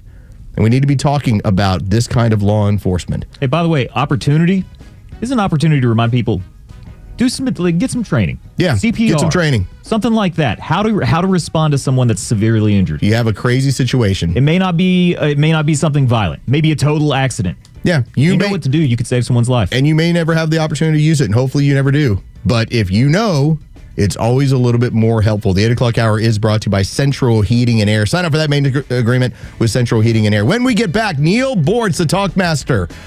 Well, he was a guest, and of course, he lit this whole place on fire. We'll let you get back into that in a matter of minutes. This is the Morning Xtra on Xtra 106.3. Did you miss Neil Bortz? I am shocked. Don't worry. He's live anytime on the Xtra 106.3 app. Oh, that radio show. Did traffic cause you to miss some of the Kimmer Show? Get it on the app. It's all the kids talk about on Monday at school. With anytime show replays from the Kimmer, Bortz, the Morning Xtra, Clay and Buck, and so much more. Plus local headlines and breaking news. Grab the Xtra 106.3 app now and start streaming. Hey, it's Los. Let's talk about... I'm Tara, owner and publisher. All right, let's give that another try. Hey, it's Los. Let's talk about Ventrac and Howard Brothers. And let's make sure we make a lot of football references here because, well, that's what Ventrac does when it comes to tackling every job on your property. You need a true all-star, and that's a Ventrac. The machine, well, it runs the full playbook. All right, how's that? With over 30 game-changing attachments. That's the cool part about the Ventrac. You buy the unit, and then it's, oh, I need to do this. I need to, let's say, mow. I need to do leaf cleanup. I need to handle trenching, edging, bush cutting, so many more. Ventrac has the versatility with all their attachments to handle any one of those jobs. No matter the season, no matter the challenge, Ventrac is ready to win. Find these incredible machines at Howard Brothers or head to howardbrothers.com and reach out to their experienced Ventrac team today. Howard Brothers, serving you since 1955. Hey there, I'm Tara, owner and publisher of Our Town Monthly Magazine, where you'll find familiar faces, local voices, community businesses, and events. like the Superior Plumbing Presents North Georgia State Fair. Hi, I'm Missy with the Superior Plumbing Presents North Georgia State Fair at Jim R. Miller Park, September 18th through the 28th. Enjoy the fun, the food, and amazing entertainment, including the Carriage Kia Grandstand Series. We're bringing back advanced pay one price ride tickets, plus free parking this year.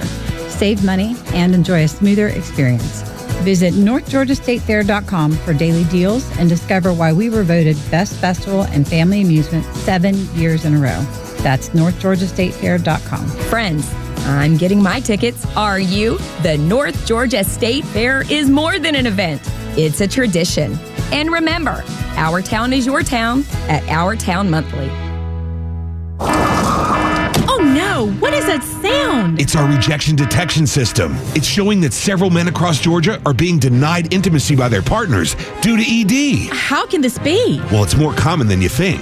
As men age, their bodies change. And unfortunately, once they get over 50, some things don't work like they used to. So what do we do? There's only one thing to do. We need to get them to Dr. Eric Deal at Total Body Therapy of Georgia. He can fix ED problems. But how? At Total Body Therapy of Georgia, they are experts in the P-shot, testosterone replacement, regenerative therapy, and Trimex to create an erection and more. Hi, this is Dr. Eric Deal from Total Body Therapy of Georgia. Did you know that 50% of men over 50 struggle with some form of ED? Guys, it won't get better on its own. When it's not hard, it's really hard. But I can help you today. Call us at Total Body Therapy of Georgia at 404-777-1911 or learn more about us online at tbtofga.com.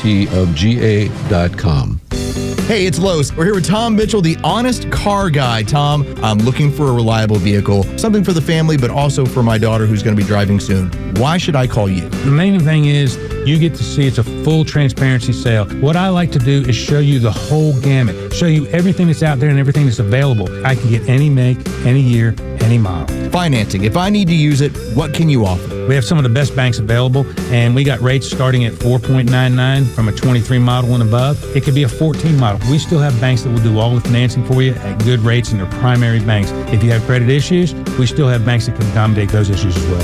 Friends, if you're in the market for a pre-owned car, truck, or SUV, get an honest car buy from the Honest Car Guy. You pay what we pay, plus an honest fee, and we back that up by giving you the bill of sale.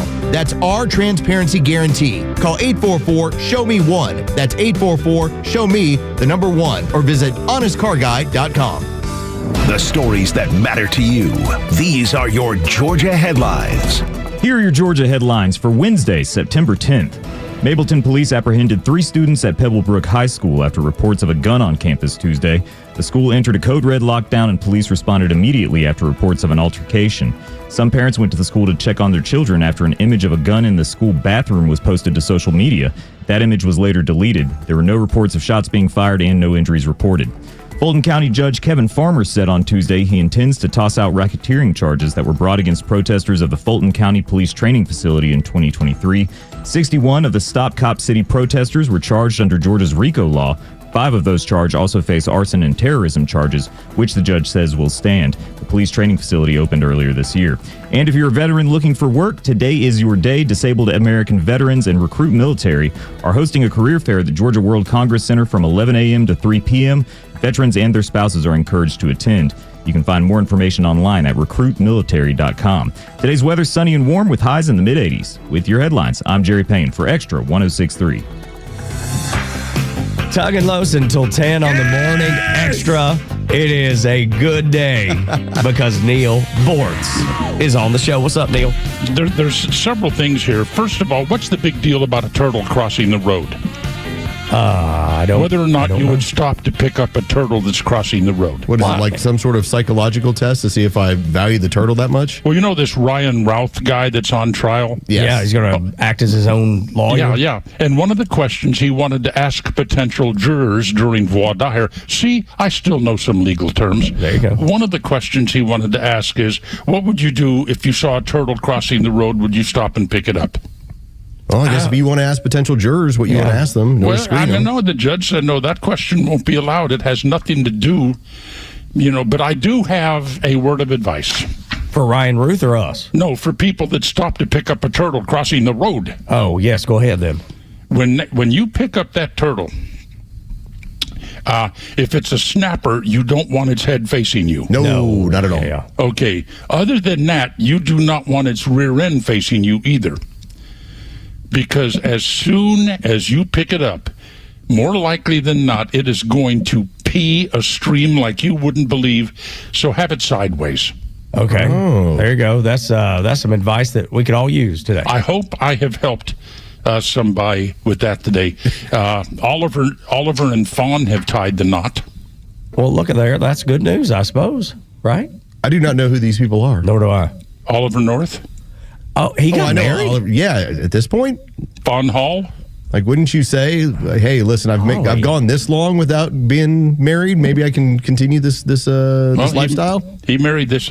She was gorgeous. I don't know what she looks like he's now. 81. He's 81, yeah. Yeah. I always liked him. Okay. Me too. The Charlotte. Have you watched the entire video? Not that they've made available. We've watched up until the point of the attack. And then we've watched the follow-up where the attacker is walking away and talking about how I got me a white girl. Yeah, that reminds me of the book, what was it, White Girl Bleed a Lot? Ever heard about that one? Yeah, I have. Okay. Anyway, it's time. It was in the 1960s that the Supreme Court issued some rulings that put an end to places like Milledgeville. Like the crazy house. Yeah, insane asylums. Come on, we need to bring them back. Yes, we do. I think this is an essential part of protecting society. People, everything you need to know about the mayor of Charlotte, you learn when you hear her use the word unhoused instead of homeless. Yes. I mean, okay, she's one of those. But it is time for insane asylums. If people with due process are judged to be criminally insane, where they present a threat to society, lock them away. Excuse me. Well, and wouldn't have it had been better? Obviously, you get to the point of murder, and now, okay, that's just what it is. But you had this man's family who talked about the need to have him institutionalized. So that, let's say, for instance, after the incident he had with his family where him and his sister got in a fight, had he been actually institutionalized, spent several months in a facility, there is a possibility he comes out of there and he never commits a murder. Or he never comes out of there and never commits murder. Either way. Yeah. Well, there's another possible solution. I will bet you that firearms are prohibited on the Charlotte transit system. Oh, I'm willing to bet so, yes. Yeah. And you know what? I'm not sure whether or not they are on MARTA. I would imagine so. But the thing is, I bet there's a sign, just like there's one here in the Battery, that says no weapons of any kind. Uh-huh. Yeah. And right. Remember when I came up to your studio a couple of weeks ago? Yes, of course. Yeah. Well. Well, but see, that's the thing, Neil. Those signs don't prevent anything, and at all. Like, they're useless. It's pointless to have them. Well, all it does is say there's a lot of people that can't protect themselves. Yeah, it's law-abiding people will not be found inside this facility. I like the idea of this guy, and I think this has happened several times. You have a neighbor who is staunchly anti-gun. And this sort of guy puts his sign in his yard and says, my neighbor, with an arrow, has no guns in their house. However, I do. Yeah. So when you decide to rob a house, better pick wisely. Well, no, I mean, that's one of the best deterrents I've ever heard of. Right. But we need to lock these people away. And I don't know how we're going to get there. Well, it's going to take some challenge. But let's go back to that, Neil, because this really happened before my time and Tug's time. Was it just a matter of corruption that got this entire system shut down? Because that's all we've ever heard as to why the institutions went away, and it strictly fell on the criminal justice system to take care of people that are like this. I don't really remember. I wasn't an active loudmouth at the time. Sure. But I think it had to do with due process concerns, and you can't just incarcerate somebody and deny them their freedom because they think differently than you may. but something's got to be done. Because now every time we see a violent crime, the perpetrator's family is going to say, well, he suffers from mental illness. That doesn't... Well, I wish you'd have told us earlier. We could have had him locked up. Well, but the crazy thing is that dude's family did, in the rare case that the family did, and they still didn't do anything about it. They tried hard. Yeah. They try, and I think that's been the case with some school shooters, too. Yeah, where it's been, if there was a program to put them into, and we're talking about institutionalized, as in they're not allowed out until the state decides that this is when they're able to get out. Because a lot of these programs, Neil, when you start reading about them, if the person decides I'm good, they can just leave. Yeah, exactly. Yeah, a lot of it's voluntary. They need to be, and I don't know what to do. Mental illness is tough, and every single walking Homo sapien on this earth has some degree of it.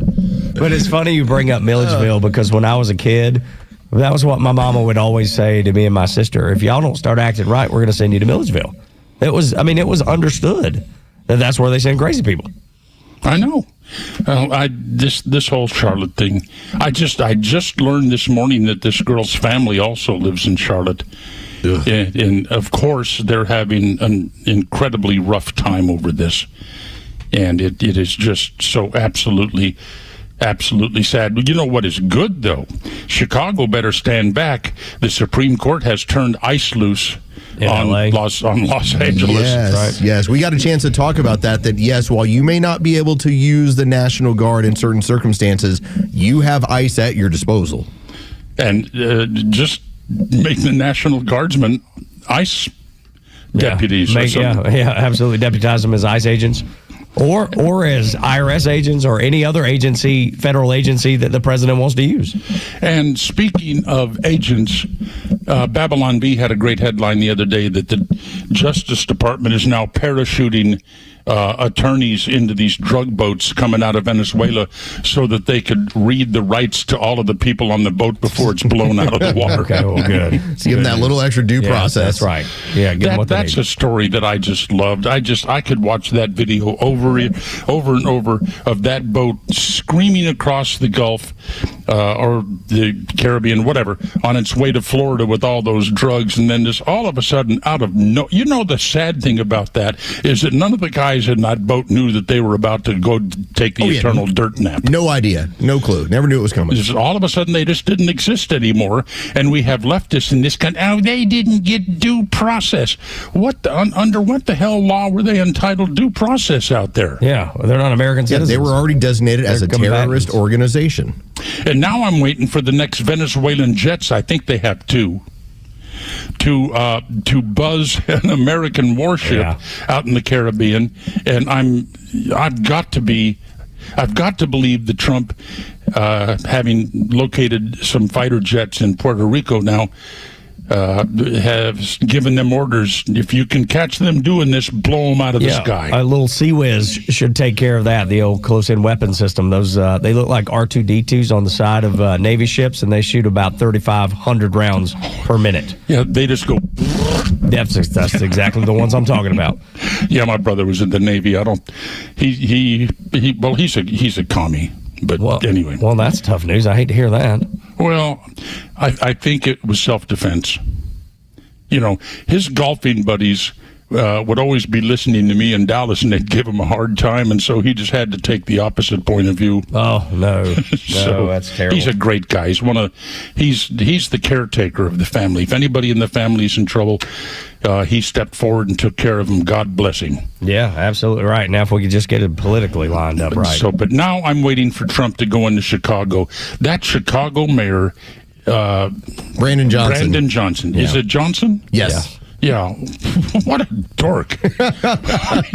Well, Neil, and this is what we went back to on this. When you came out of the 2020 BLM movement, you really don't have an ability to suddenly change course direction and now say, well, what we really need is more law enforcement, because you campaigned on less law enforcement. Same in Charlotte, though, by the way. That governor, same thing. The governor or the mayor? The governor, mayor too, probably, but governor was the one out in front. But you just see Democrats doing it everywhere. And now how do they change their mind? How do they? On what basis can they say? All of a sudden we need more police and they need to be a little bit stronger out there?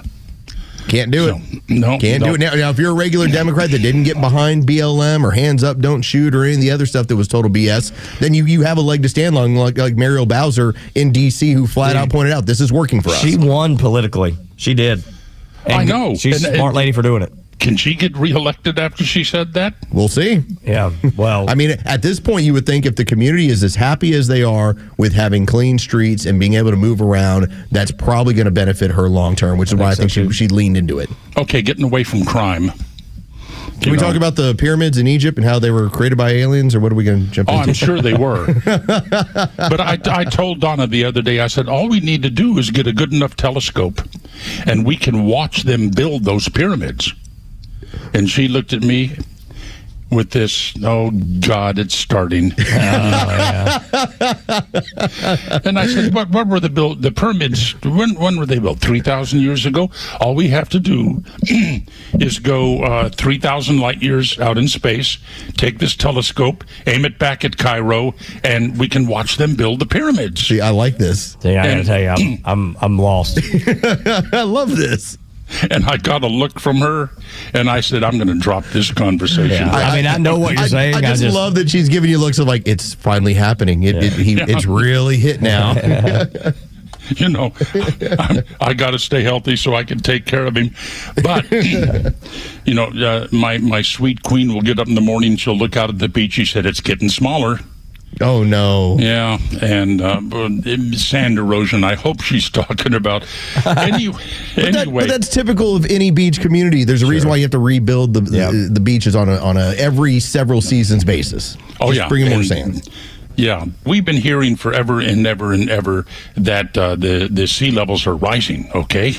They're rising at twice the historic level, 3 times the historic level. There's a Dutch engineer, and the Dutch have some real cause to be concerned about sea level rise. A Dutch engineer, Hessel Voortman, and another researcher, they finally did some work. They said, look, all of this talk about sea level rising due to climate change has been from computer-generated models. Models here, models there. Let's go out and do some actual measurements. So they reviewed actual data on 150,000 coastal locations around the planet to see if the sea level rise was, you know, as bad as they say it is.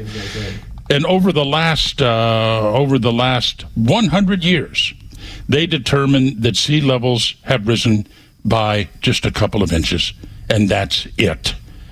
And all of this stuff about New York is going to be underwater, Miami's going to be underwater. This is the first ever real study of sea level rise, totally refuting all of these claims about rising seas are going to start burying islands and cities around the world. That's right. None of that's going to happen until the asteroid hits. The sweet asteroid of death. When that happens, yes. Then it causes a big tidal wave. Is that what we're looking at? I saw the documentary. I'll be with Elon on Mars. Okay, well, then there you go.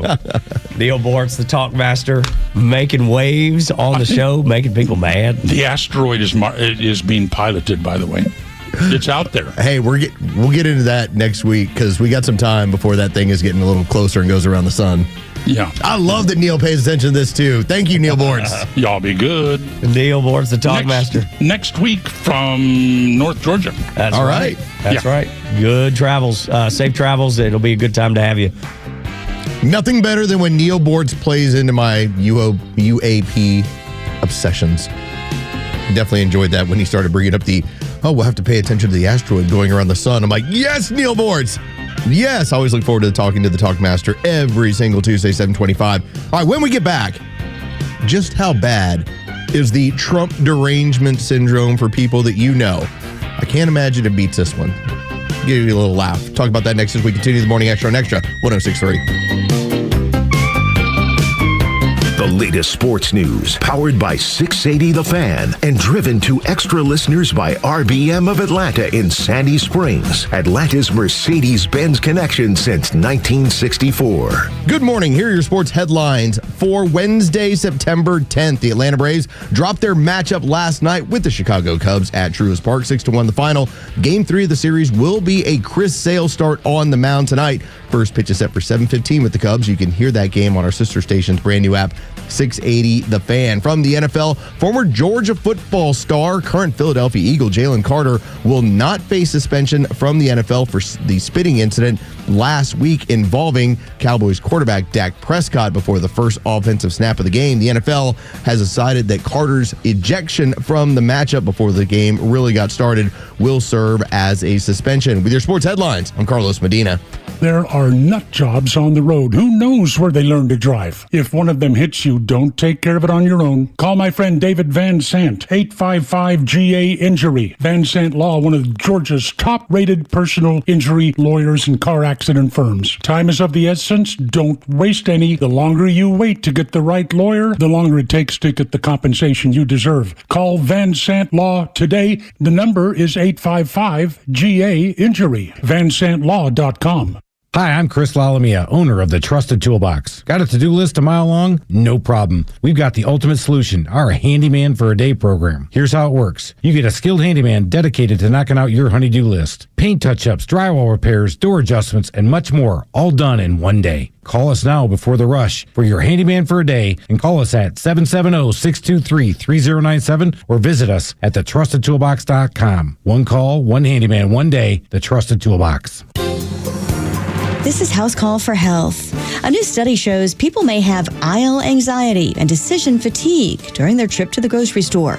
The nationwide survey of 2,000 adults by Talker Research finds most people spend about 4 minutes deciding on each item they buy at the supermarket. Many say shopping feels like an investment, especially for products tied to health, wellness, or those with a long shelf life. And the numbers tell the story. 41% admit second-guessing half the choices made in a given day. More than a quarter say even the simplest decisions can leave them stressed. And at the supermarket, 40% of consumers say they research food products more today than they did 5 years ago, more focusing on labels that promise healthier for you, or non-toxic, or clean, or no added sugar. Researchers say more than a third of us have become what they call product detectives. For more health news, go to foxnewshealth.com. House Call for Health. I'm Lisa Brady, Fox News. Saving you money, I'm Hillary Barsky. The cost of owning a pet and the care for their health continues to rise, making it a challenge for many households to afford them. As much as you may want that cute dog, make sure beforehand that you can keep up with the costs. If you haven't drawn up a budget yet, it might be a good time to do so. And focus on preventive care expenses. These treatments include regular examinations, vaccinations, heartworm testing for dogs, dental evaluations, among other costs. Your vet might be the place to buy medications, but you can possibly save dough by getting a prescription and shopping around at pharmacy chains and online sellers. And try to respond proactively when you first spot potential problems with animals so you can ultimately avoid more complicated surgeries and have a financial cushion in place. A good rule of thumb used to be to build up a cash reserve to meet at least 3 to 6 months of expenses. But some advisors now recommend at least 8 to 9 months if possible. Saving you money, Hillary Barsky, Fox News. Extra 106.3 is live on your ride home with a Kimmer, Pete, and Flounder from 3 to 6 p.m. And what a difference between Donald Trump 1 and Donald Trump 2. He has changed the world, the way people run an office. He goes public live for almost every day to say, here's our country, here's what we're doing, what do you think? Opens up to the media. And nothing's held back. He's a boss. He runs everything. The Kimmer Show on Extra 106.3 FM and the Extra app. Welcome back. It is the Morning Extra on Extra 106.3, Los and Tug. Although I heard a little bit there. It's not happening to you too, is it? No, I've been still nowhere like Tug. Poor Tug was just, it was just constant. Me, it's more of I just finished there was jalapenos in that burrito, and it's going to cause some issues for the next about hour and 10 minutes. We can make it through it. Love jalapenos. Exactly. Oh, so good. Go pickled or fresh? Actually, a little bit of both. Nice. That's what it is then. You got the double trouble. You got the double trouble here. I have turned into that person, by the way. Los and Tug, no Tug today. He'll be back hopefully tomorrow. He's dealing just under the weather. He fought through it on Monday and Tuesday, so it's myself and Jeray. We'll be taking you until 10 o'clock as we jump around all over the place. It's this day of opportunity as we talk about the chances of getting a chance to say the things that you should be saying in society, which is, hey, if you're a criminal, why don't we throw the book at you? Like, there's nothing really wrong with that. And also, hot food, it's quality stuff. Not everybody's into hot food. I get it. Now, we're talking about not temperature hot. We're like talking spicy hot. Because I'm now that person who, when I watch Hot Ones on YouTube and I see people get to like number 5 out of 10, man, 5 out of 10, 6 out of 10, if you're not aware of what Hot Ones is on YouTube, it's a very popular internet show where they have 10 wings and the temperature continues to go up all the way to the hottest wing, which is supposed to be the 10th wing. And it's always with the host and a celebrity. And the celebrity eats a wing and keeps going. By the time they get halfway done is when they really start to be like, oh, that's a lot. Man, I keep number 6 in my fridge for like anything. Oh, you've got it? You got one of the bottles? Los Calientes? Yeah. My daughter got me the set of them. And it was supposed to be like the 1 through 6 set. All that's left in my fridge now that we keep is 5 and 6. Nice. And it goes on everything. Yeah. Goes on breakfast, goes on lunch, goes on pizza. I've become that person, whereas I see Kevin Hart going like, oh, it's so hot. Oh, I'm like, what are you talking about, man? Now, do you ever all over that thing? Have you ever gone all the way up to like some of the high-end stunt eating stuff? I've done the really, so maybe the hottest that I have done is, because it's not like restaurants will give you, for instance, like Thai hot. Like if you go to any place, it's Thai hot, and Thai hot is routine. My wife and I are like, Thai hot, bring it. Let's do it. But restaurants intentionally don't give you da bomb, which is like the number 9 on their scale of 1 to 10. And they say that when, I mean, yeah, it's hot, but it's also disgusting. They're like, it's gross. Like, they don't want to feed you something that's gross. So, like, for me, I think, like, I had 3 Mile Island as of, like, 2 weeks ago, and that did make me sweat behind my ears. Yeah. Like, I could feel my head getting moist. I was like, okay. Like, you've seen people that they'll eat, let's say, a chicken wing, and you see them start sweating on their brow. I'm like, okay, that must be hot to them. I don't have that. I have it at the back of my head. Like I'm like, oh man, like this is really kind of getting to me. Like this one's hot. There's a store up at the outlets up in Woodstock. It is a hot sauce store. Oh. And I went in there because I'm like you. I like the hot stuff that tastes good. Yeah, make it as long as it's good. Yeah. Not the 5 or 6 range. Yeah, I want it to bite me back. Yeah. Like I'll do 7 or 8 range, when it gets to that scale, as long as it's good. Once in a blue moon, I like to or if I go to a new place and I'm trying out their wings, I'm like, all right, let's get half of them, what I really like, that 5 or 6 range, maybe some jalapeno cheddar, something like that. Then just show me what you got. Give me something that's going to nuke my face a little bit. Bring me the nuclear sauce. Like, bring me the hottest stuff. I want my nose to be running. I'm not saying I'm going to cry. I want my nose to be running from, oh my God, like it's cleared me completely out. So this had all kinds of different sauces. And they had one that you had to sign the waiver for. It's called The End. Oh, yeah. I'll tell you, buddy. You try it with a drop. That's when I say it's not enjoyable. Like there is stuff that's not enjoyable. If I bring it in, will you try a drop? I might try a drop. I'll do it with you. I'll throw it on a little piece of fried tofu or something like that and be like, okay, let's see what it's like. But if also it'd be like end of show. Yeah. Oh yeah. This is not a 6 a.m. No, because this might be one of those where some of those sauces in the past have been known to make me where my stomach goes like, oh, you're gonna pay for it the rest of the day. Ooh. It's one drop won't do that to you. It tears you up a little bit, and that's what you deal with. Speaking of being torn up a little bit. So I was listening to this particular woman last night. Again, I like jumping onto social media. I'm not as active on it in the past because as I've grown used to it. If I'm going to do what I'm going to do, it's going to be between 6 and 10. And I'll do some sports when it's during a Falcons game and stuff like that. But I'm going to save it for when we're on. It doesn't do me any good to fight with people at 1 o'clock in the afternoon unless they're real dumb. And at that point, what can I really do for them? What am I going to tell you, that the vaccine won't stop transmission? You didn't listen 4 or 5 years ago. You think you're listening to me now? So there's lost causes. It's just how it is. But I have never understood the person who will cut off their nose to spite their face. I have never understood the person who says, well, I won't go see a George Clooney movie because I don't like his politics. I'm like, I don't like his politics either, but I think the Ocean's movies are awesome. I'll put them on anytime. You can tell me about a person's politics, and I will say I can take that and put it aside and be like, you know what? Am I going to vote according to how they do? No. Am I going to say, wow, they told me I should make a donation to this? If it makes sense. If it doesn't, no. Like, I'm just not how I'm going to operate. Imagine being this woman. Now, this woman is in her car. It's clear she's living in her car. And this is peak Trump derangement syndrome. You want to know how against Trump I am? I got a job, living in my car, okay, no address, found out that my employer voted for Trump, and guess who quit? I did. And then, okay, had this guy, like, all interested in me because I'm hot and young, okay, cool, and was like, I have this room that you can stay in for a cheaper rate, blah, blah, blah, blah, blah. Found out he was a Trumpy, and guess who decided to stay in her car? Me, because that's how against I am of that orange dictator. Now, a lot of these are fake.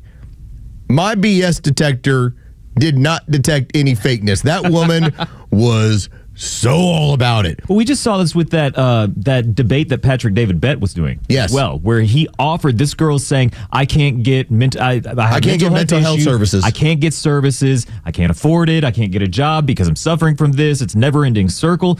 He offered. He said, okay, I'll pay for it. And now, as he pointed out, but it's like, you need specialty healthcare services. I will pay for that, as long as you go see a psychologist so that we verify that this is what your issue is. No, because it was easier to live in her victimhood. It was easier to make up an excuse as to why you don't want to take an opportunity. She gets to sit in her car and blame Donald Trump for her being in her car. She gets to not have a house and still blame Donald Trump. Jeez. The fault is her own. The fault that she doesn't have a job is because she doesn't have a job because she can't handle a job. And there's an era of personal responsibility that when you entertain that in your life gets so much better. When you just say it's on me. And a lot of that, I think if there's one thing I've tried to teach when it comes to my daughters, I'm like, it's on you. Just the same, but you, and I tell them, I was like, that's an opportunity. You want that. You want it to be on you. You don't want to have to be dependent on, well, I hope this works out. Oh, I hope this is. It's like, go make your own opportunities. And as long as it's on you, you will always feel comfortable with the results. Hey, I did my best. This is what I got out of it. Was it everything I wanted? Sometimes. Sometimes it's not. But if you're not leaving it up to just being a victim, well, maybe something will work out for me, then you end up like that woman. She didn't want a job, and she doesn't want to stop living in her car because she hates Donald Trump. That's what it came down to. That is a mental issue that you've got going on right there. All right, when we get back, as we jump into the 9 o'clock hour, I've been waiting. It's time to talk a little bit of UAP. All right, we're going to have a little bit of fun at 9 o'clock hour. This is Morning Xtra. It's time for the Bortz Report, exclusively on Atlanta's only conservative news and talk station, Xtra 106.3. Okay, let's talk e-bikes. Did a little research. I see there's a growing problem in the Atlanta area with e-bikes, deaths, accidents, restrictions being planned. Same down here in Naples. They're enacting new laws on who, what, when, where, and why people can ride e-bikes. Marco Island, same thing. Personal experience with Fort Wilderness Campground at Disney World. You don't bring an e-bike in there unless the battery has been removed or disconnected. You ride a bike. Main reason? Kids. Irresponsible kids. Feral kids. Now, nobody is really talking about the true reason that e-bikes on roads and sidewalks and bike paths are such a problem. So I'll address that. A lot of the problems are being caused by kids. teenagers and lower, just darting out into traffic, riding at high speeds on sidewalks, ignoring stop signs, ignoring traffic lights. They came by it honestly. Let's admit this harsh truth. These kids grew up watching their parents ride bicycles, maybe riding with them. Bicycles in virtually all jurisdictions are supposed to travel following the same traffic laws as cars, but they don't. An adult on a bicycle, stop at a stop sign? Are you kidding me? A traffic light? Not if it's not a crowded highway. They just go blazing right on through. And their kids watch them and learn. And then their kids get an e-bike. And then their kids start driving the e-bike the same way their parents did. And they end up tango uniform. And I don't mean toes up. Controls have to be enacted, but don't blame the kids. Put the blame where it belongs, their parents. Mr. Know-It-All, Neil Bortz, Extra 106.3. Securing America. A recent House Energy Subcommittee hearing focused on the country's 911 systems and their ability to protect and serve the public. The discussion included multiple warnings about outdated infrastructure and technology. Sheriff Shannon Dykes of San Bernardino, California, cited a recent tragic example. When Central Texas was hit with severe flooding this summer, many residents reported late or missing warnings. Those delays cost precious time. Dr. Brian Fonce, the former CEO of the National Emergency Number Association, testified 90% of 911 calls are now made from smartphones. But legacy 911 systems are not designed to receive data or to process data, videos, texts, or other important information. Multiple witnesses advocated for internet-based next-generation 911 systems, which can receive that data. Kevin Uretsky, Fox News. WFOM and W292EV Marietta, a Dickey broadcasting station. The 9 a.m. hour is presented by Southern Exteriors. Quality and precision you can rely on. Decrease. I'm Dave Anthony, Fox News. We just got that inflation update this morning. Prices that wholesalers pay to get their goods for August unexpectedly fell negative 0.1%. Fox Business Network's Lauren Simonetti says the annual rate of producer price inflation also dropped. 2.6%, major drop from 3.3%, which was the expectation, and also the same number as July. Now, tomorrow we'll get the even more closely watched consumer price inflation update ahead of next week's Fed meeting to consider an interest rate cut. President Trump has been demanding that from the Federal Reserve for months. Fed Governor Lisa Cook will be able to attend that meeting after a federal judge blocked President Trump's firing, ruling he could not dismiss Cook over an alleged mortgage fraud she denies because those allegations predate her time as a Fed governor. The president went out to dinner last night in Washington, declaring it crime-free after his crackdown. The restaurants now are booming. People are going out to dinner where they didn't go out for years, and it's a safe city, and I just want to thank the National Guard. We loved working with the mayor and the chief. Now, the president's 30-day federal takeover of D.C. police expires tonight, but federal agents can remain on patrol, and so will National Guard troops. Their deployment's already been extended through November, and the president says as soon as today he'll announce a crime crackdown in another city. Russia denies targeting Poland in the Ukraine war, but the NATO ally says 19 Russian drones flew into the country. One reportedly hit a house in a village. Others were shot down. The Polish Prime Minister Donald Tusk released a statement following the incident saying, quote, "My thanks and congratulations to the Polish Operational Command and our NATO pilots for shooting down Russian drones over Poland. Actions speak louder than words." Tusk has now invoked Article 4 of NATO, meaning that consultations will take place with NATO members about a security assessment. That's Fox's Trey Yingst in Kyiv, Ukraine. America's listening to Fox News. Summer is all about making memories, right? Backyard barbecues, road trips, maybe finally getting around to that hiking trail you've been eyeballing. But if you're living with pain, those future memories can be stolen from you. So here's a thought. Call 1-800-4RELIEF and try Relief Factor. Relief Factor is a 100% drug-free daily supplement designed to help your body fight pain. It's a doctor-developed formula made from natural ingredients. Best part? Relief Factor doesn't mask pain. It helps reduce or even eliminate it for good. Whether it's kayaking, running around with the little ones, or just chilling in a hammock, Relief Factor can help you feel better, move better, and do more of the things you love all summer long. So if you're ready to reclaim your summer, head over to ReliefFactor.com or give them a call at 1-800-4RELIEF. Do it now and get their 3-week quick start for just $19.95. That's 1-800-4-RELIEF. If the left made any sense, they would be right. Listen to Extra 106.3. Welcome back. It is the Morning Extra on Extra 106.3. Los and Tug, although no Tug today. He's under the weather. Hopefully back tomorrow with his lunch pail, ready to work. Ready to get things done is the only way that Tug Cowart knows how to get them done. This is the Morning Extra, and the 9 o'clock hour is brought to you by Southern Exteriors. Go to southernexteriors.co. Check out all of the capabilities they have to beautify that home of yours and get some stuff done for you. Southern Exteriors, again, always thank you to them and the cool boy band vibe that they always have. Just a bunch of good-looking dudes just looking to work on your home. That's all it really comes down to. And that synchronized motions is really impressive, too. Right. They all work in unison with one another. And it doesn't matter if there's music or not. Nail guns just firing on beat. It's perfect. It's just what they do. It's a gift, truly. And who are you to deny that ability? Like, you want them to, I want y'all to work like normal workers. No, they're not going to. It's like what happens when it's Tug and I and Jeray and we are in lockstep with what we're doing. It's symphony in motion, man. You ever just be walking with your buddy, all of a sudden you find yourself just literally walking in lockstep. It's like, oh, we're marching. It happens. Simpatico. I've got friends of mine that I openly point out, we are cycle sisters. We are into the same stuff at times. We are on the same page.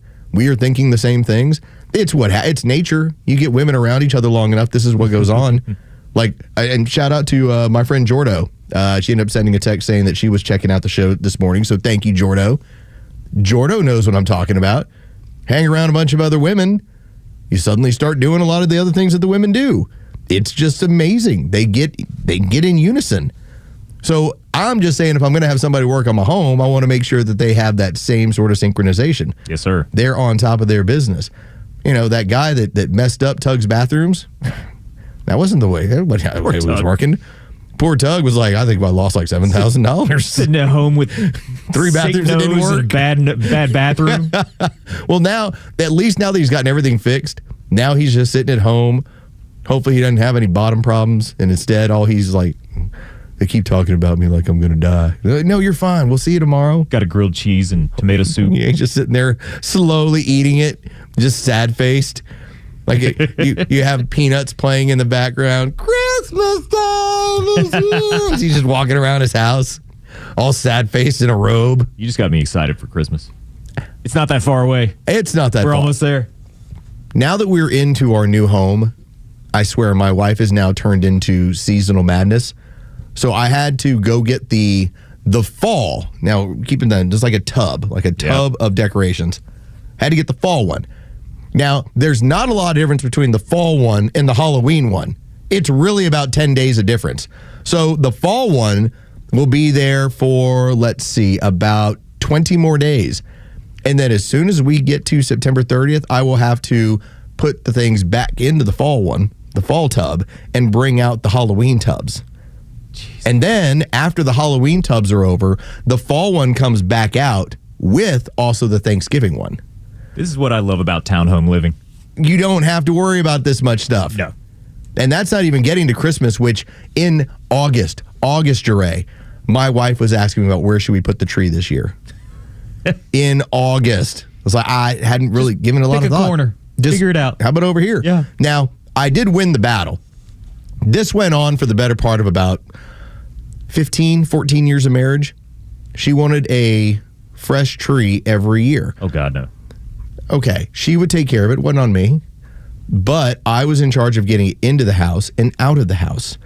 And so every year... Clark Griswold? Yes. They'd be riding on my car. Then I had to basically vacuum up needles for the better part of a month. And then when I got it out of the house, the only part that was fun. So my neighbors, the Coreys, my old neighbors, it's not Justin, it is Sarah. His wife is a pyro. Total pyro. Oh, yeah. Like she's the woman who you start hacking down brush in your backyard. Bring that over here. Well, we're talking like she kind of leans forward. She puts both hands on her knees and she's like, What's up with those bushes? What are you going to do with those? What are you doing with those bushes? You composting that, or can we have some fun? Can you bring those bushes over here? And I'm like, yeah, Sarah, sure. Same thing. Like, you find her looking through your window like, hey, old man, what's up with that Christmas tree? You gonna It's New Year's Eve. You got to get that thing down. You going to get rid of that thing? Yeah, she's a pyro. We used to do the same thing. We had a buddy of mine, Tony. We would bring all of our Christmas trees. You find out pretty quickly how much of a fire hazard those things are. They go up so fast. In fact, my neighbor Justin, he actually made it a point from now on. He's like, we almost set like the whole woods on fire. He's like, we're not doing the trees anymore. And his wife is like, what do you mean? Like, what do you mean we're not doing trees anymore?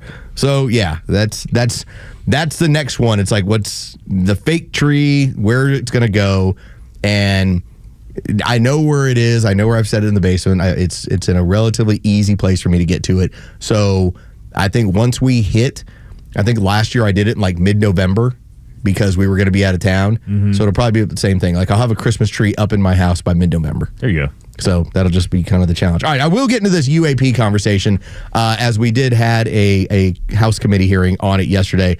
And let's face it, you can't have a UAP meeting and it not happen on this show. But before we jump into that, I have me some love for Tom Homan, and to a different extent for John Fetterman.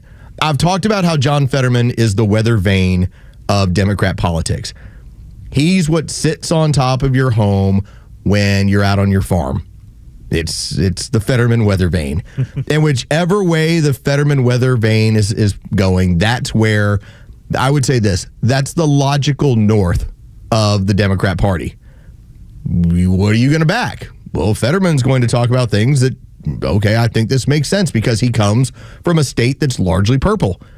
He is a senator from Pennsylvania, and Pennsylvania went for Trump. And he's the kind of guy that still wants to appeal to the working class American. Absolutely, 100%. So Fetterman, you'll find right now, this quotation it's currently trending on X. It is, "You are morons." And he's telling this to those people that have moved towards Democrats embracing socialism.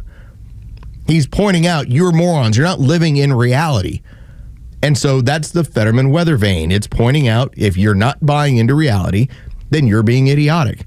And so I say that to give you Tom Homan, the man who is running our operations when it comes to ICE and the deportation of all of these people that are not supposed to be here. He went on MSNBC yesterday. We had it on in the studio, and I'm reading it, and I'm like, oh, good. There's Tom Homan kind of throwing it over in Mika's face. But I didn't get the full context of it because I'm reading it. I was kind of like, okay, she never changed her facial expressions. Homan didn't really change his facial expressions. He just let her know. And this is the best part, I think, right now about Donald Trump's America. There's no more, we're going to pussyfoot around, we're going to pitter-patter. We just tell people what's up. We just say flat out, here's how it is.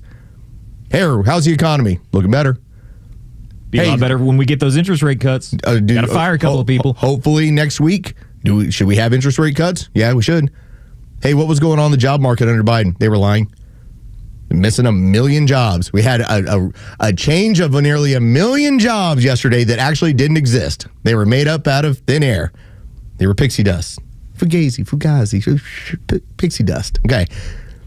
So when Tom Homan is now accepting what I would say is the best part about Donald Trump's America, just tell people what it is. You're going to hurt some feelings.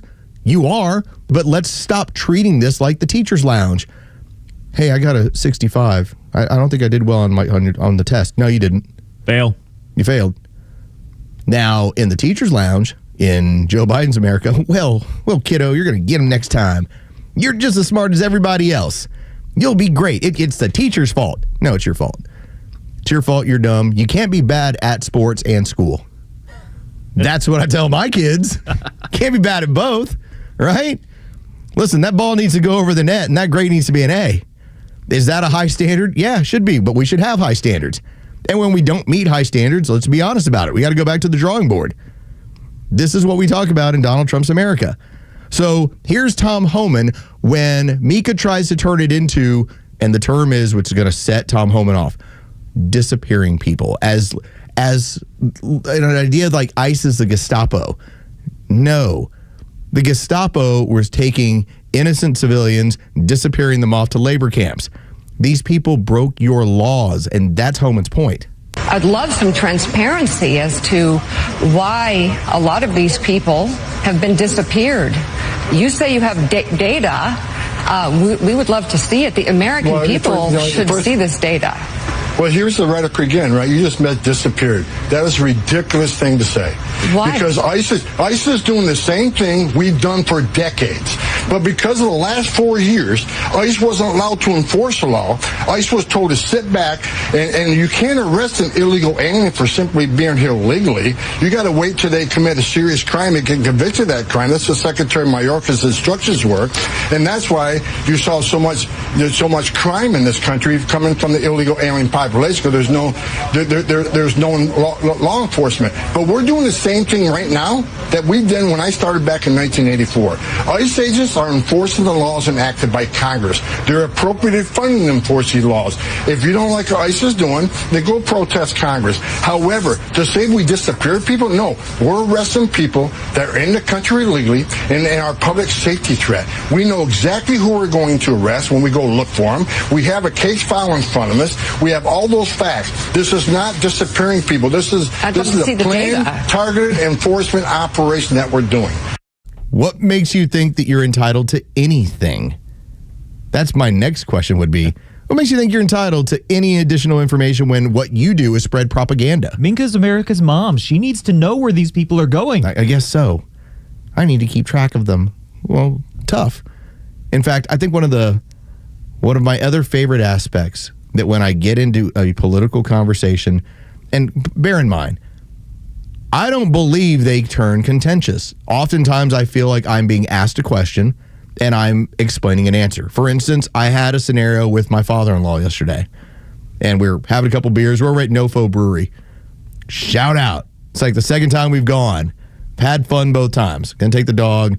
For those of you that are in North Forsyth, you know where I'm talking about. Cool spot. It was fun. But in-laws were in town. Decided we'd go grab a couple of drinks during lunch. That's where we took them. It was a great time. But he asked me a question. He goes, why? He goes, it's almost every day. Now, keep in mind, this is a guy who worked 35 years with the U.S. Army. He's like, why do you have the Russians that keep bombing these civilian targets for the Ukrainians? And I said, well, it's a good question. I go, right now the polling in Ukraine has the civilian population that wants this war over with. It's like they want their leadership to make a deal. They don't want this war any longer. I go, basically the Russians are trying to break the will of the Ukrainian people to basically take out their own government. And I go, we didn't do anything different when it came to the Japanese or the Germans. We bombed the hell out of their civilian targets to break their will of fighting. And he kind of looked at me and was like, he just goes, you're right. Suddenly it made sense to him. Yeah, they're teetering, just trying to make them they're have teetering. That extra push. Here's what you do. And so, like I say, most of my political conversations are not contentious. But the ones that are, I always have the exact same response. Well, if that's how you feel, go win an election. If that's how you feel, go win an election. Nothing bothers the other side like that very simple fact. It's the same thing that Tom Homan's pointing out. If you don't like it, go to Congress. Go win an election. Get it changed. Them's the laws. This is what I'm operating under. And nothing frustrates them like the very open and honest, here's the law, this is what I'm following. If you don't like it, win an election, go change the laws. That's always the point where that's the end of the conversation, because all of your feels, and man, does that not seem so downgrading when you call people their feels? Like, you're all up in your feelings, huh? It's not even that. It's like, you're all up in your feels, huh? Well, you pointed it out with Amy Coney Barrett earlier, or Amy Coney Barrett. We're looking at the Constitution. Here's what it says. We're going back to what the words on the paper are, and we're going to enforce those laws. We're going to follow this thing. It was written by some pretty smart people. And it's been set up to where if there needs to be a change, and often the reason why we have an amendment process is so as the country and society changes, we can change easily with it. That's the reason why. That's the reason why it was set up, in that you have a multitude of ways, whether it's through the states or through the federal government, to amend your Constitution. When society changes, we can change with it. What you have MSNBC doing is pushing a line of propaganda. What you have Justice Sotomayor pointing out when it came to the rulings that have come down this week, as Amy Coney Barrett is telling you, this is according to the law, the Constitution. Justice Sotomayor is writing about what the law should be, not what the law is, what she wants it to be. What MSNBC is telling you is like what they want to have happen. We want you to leave these people alone. Well, that's not the law. And if you don't like it, go win an election.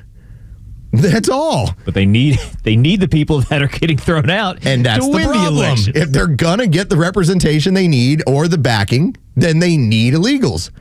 You are going after the heart of the Democrat power structure. And this is what is so different about Trump 2.0 versus Trump 1.0. Trump 1.0 was a giant orange baby. Okay? Now, I'm not telling you that as like, be upset. He was a child. What I'm saying, he didn't know what he didn't know. Mm-hmm. He admitted as much. We've talked about it in the past. He showed up on the Joe Rogan podcast. He said, I was given a list. Here's who I'm supposed to hire. And I picked out who it was supposed to be. And as he said, I thought they were supposed to work for me. I wasn't aware that they're working for themselves in the deep state. Mm-hmm. Remember, he got elected in part by saying we're going to drain the swamp. Because he knew, just as he told Hillary Clinton, when Hillary's like, this man doesn't pay his taxes. He says, yeah, I know, because I'm smart. He's like, and so do your friends don't pay taxes either, and neither do you. He's like, the system's rigged against you. He flat out told the American people, and that night everyone was like, wow, it's pretty honest. You know who he reminds me of this time around? Deion Sanders going to Colorado. I have a different plan. He brought his own luggage. I brought my own luggage. And it's Gucci. And it's Gucci is what he basically...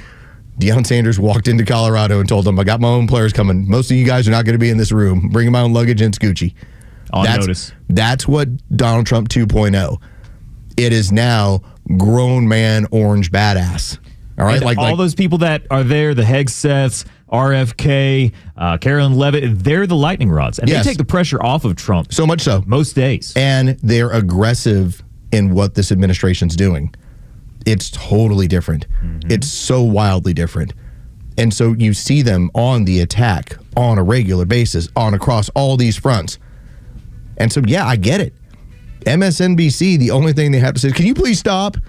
They're going after the power structure. They already went after their wallets with USAID.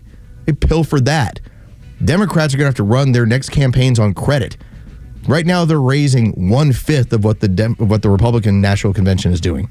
1/5 of Republican money. And Republicans aren't known for raising money during this time period. Democrats are. And you're going to go after their census, and you're going to go after their illegals that they count. Donald Trump 2.0 is not 1.0. This is totally different, and it's brutal. And if they want to change something, if they want to complain about it, tell them the same thing. Go win an election. That's it.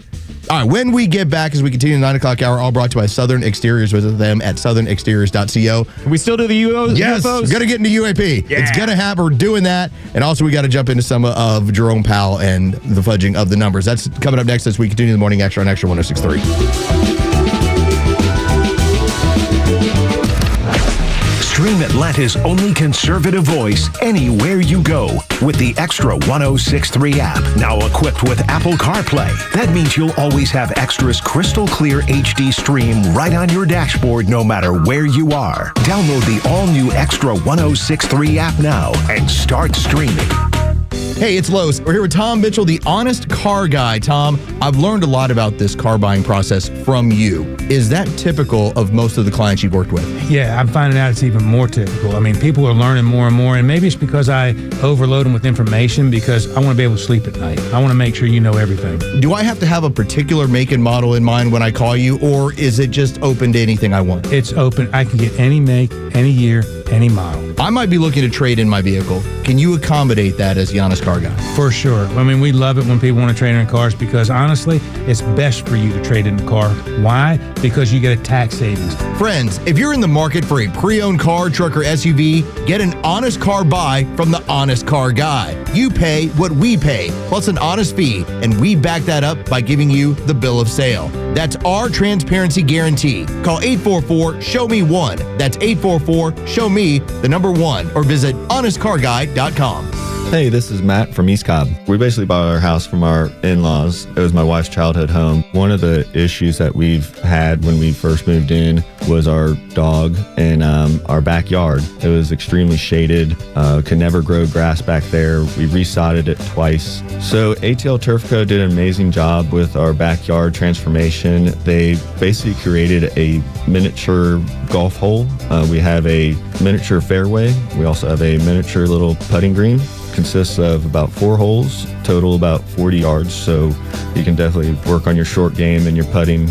After that transformation that ATL Turf Co. did for us, my father-in-law came and saw his house the way it looked after the fact of we had a putting green and a miniature golf course. Sure enough, he did the same thing with ATL Turf Co. He has a beautiful backyard, wonderful stonework, drainage, and a beautiful practice area for chipping and putting. Check him out online at atlturfco.com. We're smart, we care. We're Central Heating and Air. Now, I know there are plenty of HVAC companies out there, but let me tell you why Central Heating and Air Conditioning stands out from the rest. These days, it's hard to tell who's on first. Everybody wants to play. Many of the local HVAC companies, though, have been sold to large conglomerates. And some are even coming back under new names. But at Central Heating and Air Conditioning, they never left the field. They've been your hometown team since 1947. And their dedication to our community has never wavered. They are the grand slam you can count on. Central's team of experts know the game inside and out, delivering dependable service and personalized solutions every time. So don't get caught off base. Choose the HVAC team that's always been in the game. Get Carrier products, Carrier warranty, and Carrier peace of mind. Turn to your Atlanta Carrier experts. Central Heating and Air Conditioning. Call them today, 770-GET-HEAT, or visit them online at centralheat.com. We're smart, we care. We're Central Heating and Air. Hi, I'm Chris Lalamia, owner of the Trusted Toolbox. Are home repairs piling up? Are you feeling overwhelmed? Relax. We've got you covered. From drywall dings and leaky faucets to deck repairs and trim replacement, we're your one-stop shop for everything for your home needs. No more juggling multiple contractors. Just call us at the Trusted Toolbox and we'll handle it. Your home deserves the best, and we don't want you breaking your back trying. Call the Trusted Toolbox today at 770-623-3097 or visit us at thetrustedtoolbox.com. The Trusted Toolbox, your one-stop shop for home repairs and more. Hey, Atlanta Braves fans, this is Kelly Kroll asking you to step up to the plate for the men and women who have served our country and protected our freedom. The Warrior Alliance, an official community partner of the Atlanta Braves and the Atlanta Braves Foundation, is helping thousands of veterans to achieve success after military service. Either you or someone you know has served and deserves our support. The best way to say thank you for your service is by helping a veteran round the bases on their journey home. Donate today at thewarrioralliance.org. Viking, dedicated to creating travel experiences for the thinking person, with programs designed for cultural enrichment on board and on shore. Discover more at Viking.com. The stories that matter to you. These are your Georgia headlines. Here are your Georgia headlines for Wednesday, September 10th. Mableton police apprehended 3 students at Pebblebrook High School after reports of a gun on campus Tuesday. The school entered a code red lockdown and police responded immediately after reports of an altercation. Some parents went to the school to check on their children after an image of a gun in the school bathroom was posted to social media. That image was later deleted. There were no reports of shots being fired and no injuries reported. Fulton County Judge Kevin Farmer said on Tuesday he intends to toss out racketeering charges that were brought against protesters of the Fulton County Police Training Facility in 2023. 61 of the Stop Cop City protesters were charged under Georgia's RICO law. 5 of those charged also face arson and terrorism charges, which the judge says will stand. The police training facility opened earlier this year. And if you're a veteran looking for work, today is your day. Disabled American Veterans and Recruit Military are hosting a career fair at the Georgia World Congress Center from 11 a.m. to 3 p.m. Veterans and their spouses are encouraged to attend. You can find more information online at recruitmilitary.com. Today's weather sunny and warm with highs in the mid-80s. With your headlines, I'm Jerry Payne for Extra 106.3. Welcome back. It is the Morning Extra right here on Extra 106.3. Los and Tug, though no Tug. I just checked with his lovely other half. She said that he was not feeling great yesterday and was not doing well. So let's all hold a good thought for Tug. I'm not saying that she's going to pull the plug. I'm not saying she's going to call it. But she did just take out that big life insurance policy. Right. We got to all hope that Tug does well today so that he's back tomorrow. Get well soon, Tug. Get well soon, Tug. The only way I get to do any UAP conversation is when you're not here. That's how it goes. Now, it's not that Tug is against it. And this was fun yesterday.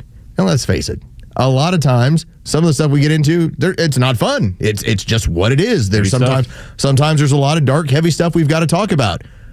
Yesterday, Anna Paulina Luna gave us, in my opinion, fun. Because she has been tasked. And I get it, like, people in Congress, you have the feeling of what that person's into. For instance, if you want to go after Anthony Fauci, you're like, okay, I'm going to give you Rand Paul. Yeah. Like Rand Paul. That's coming today. That's how it's going to be. He's been teasing it. Like Rand Paul is going to come after you.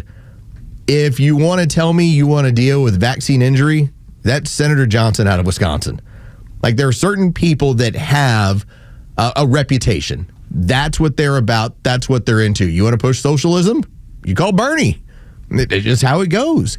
If you want to talk about bombing people all around the world, you call Lady Graham. Yep. Get Lady Graham in there. I'm going to tell you, we got to burn him. We got to bomb everybody. I'm going to bomb the Iranians. I mean, that's what he does. That's how it works. I've been working on that Lady Graham. We're going to get better at it. A little bit more lispy. We need a little bit more lispy. I want to go ahead and bomb the Iranians. We need to bomb them and take care of them. Y'all. Take out all their oil reserves. Just a soft Southern man. So there's that. Anna Paulina Luna is, if there's a conspiracy theory, if there's Book of Enoch, if it's the Anunnaki, whatever it is, whatever you're into, you call Anna Paulina Luna. They put her in charge of disclosure when it came to RFK, MLK, everything that has to do with UAP, Epstein, I mean, all of it. It's like, go put Paulina Luna on this thing. In part because she doesn't want to be in Congress for life. She's made it very clear. This is why she'd be a great Waffle House conversation. Exactly. It'd be fascinating. If I could get her in here, I think we would talk about, Tug would want to talk about policy. Be like, so what was the plan for Congress? And nothing against that. But there's so much more going on there. We want her for the 9 o'clock hour. Yes. I want to talk to her about what they had. Now, yesterday, what was out there? And I know some of you want to roll your eyes at this stuff, but there's two possibilities. There's either technology on this planet that we don't have any idea how to handle. Which has been in official documents. They've said that. And it is not of this world. Or the alternative is there's equipment on this planet that goes against our very understanding of physics, and it's not ours in terms of the U.S. military. Now, do I believe we have this sort of stuff? Yeah. But yesterday, they actually had a video of a Hellfire missile being shot at one of these. It's a very fast-moving drone. It got hit by it. It basically deflected the missile, broke into 3 pieces, and it all kept flying together like it was one energy source. Okay, so I had to watch that. I had to watch that like 5 times before yes. I really understood, okay, this is drone footage from one drone. There's another drone somewhere that's not on the screen. It's going to fire the Hellcat. It fires the missile. First off, they're firing at one of these things because they couldn't figure out what it was. Now, that's what I'm curious about. Because if it was off the coast of Yemen. Right. If it's our own stuff, then you have an idea that, okay, are we, and this is where things get convoluted. Are we just showing you this to give cover to the fact that we have these sorts of anti-gravity, these sort of machines? Like, is that why we're showing you this? Or are we showing you this because, as they now have tried to make it into, these are threats? We don't know where the origins are. They're ours. They're not ours. They're from here. They're not from here. Either way, they're a concern. Or is it just tantalizing enough to distract from something else? Maybe, because that was enjoyable to me. Now, I wanted to play you a piece of audio. Because one of the... I know we're going down this road, but it's my 9 o'clock hour. We're coast to Los. And this is coast to coast Los, okay? Like, I can't get it anywhere else. I'm going to get it where I'm going to get it. Everybody deal with it. It's going to be fine, though. So... one of the stories that's been out there, and it's been, this has happened in Texas, this has happened in Arizona, this has happened on all these different places. Now, I firmly believe this is our own technology because the flying triangle that people talk about continues to sound like some of our own hardware that's operating in the Arizona desert, in remote parts of Texas. that is in New Mexico. Look, B2's triangle. That's, hey. F-117 was a triangle. The first time anybody saw that, they're like, what is that thing? It's like, that's what it was. But take a listen to this gentleman as he describes what he has seen.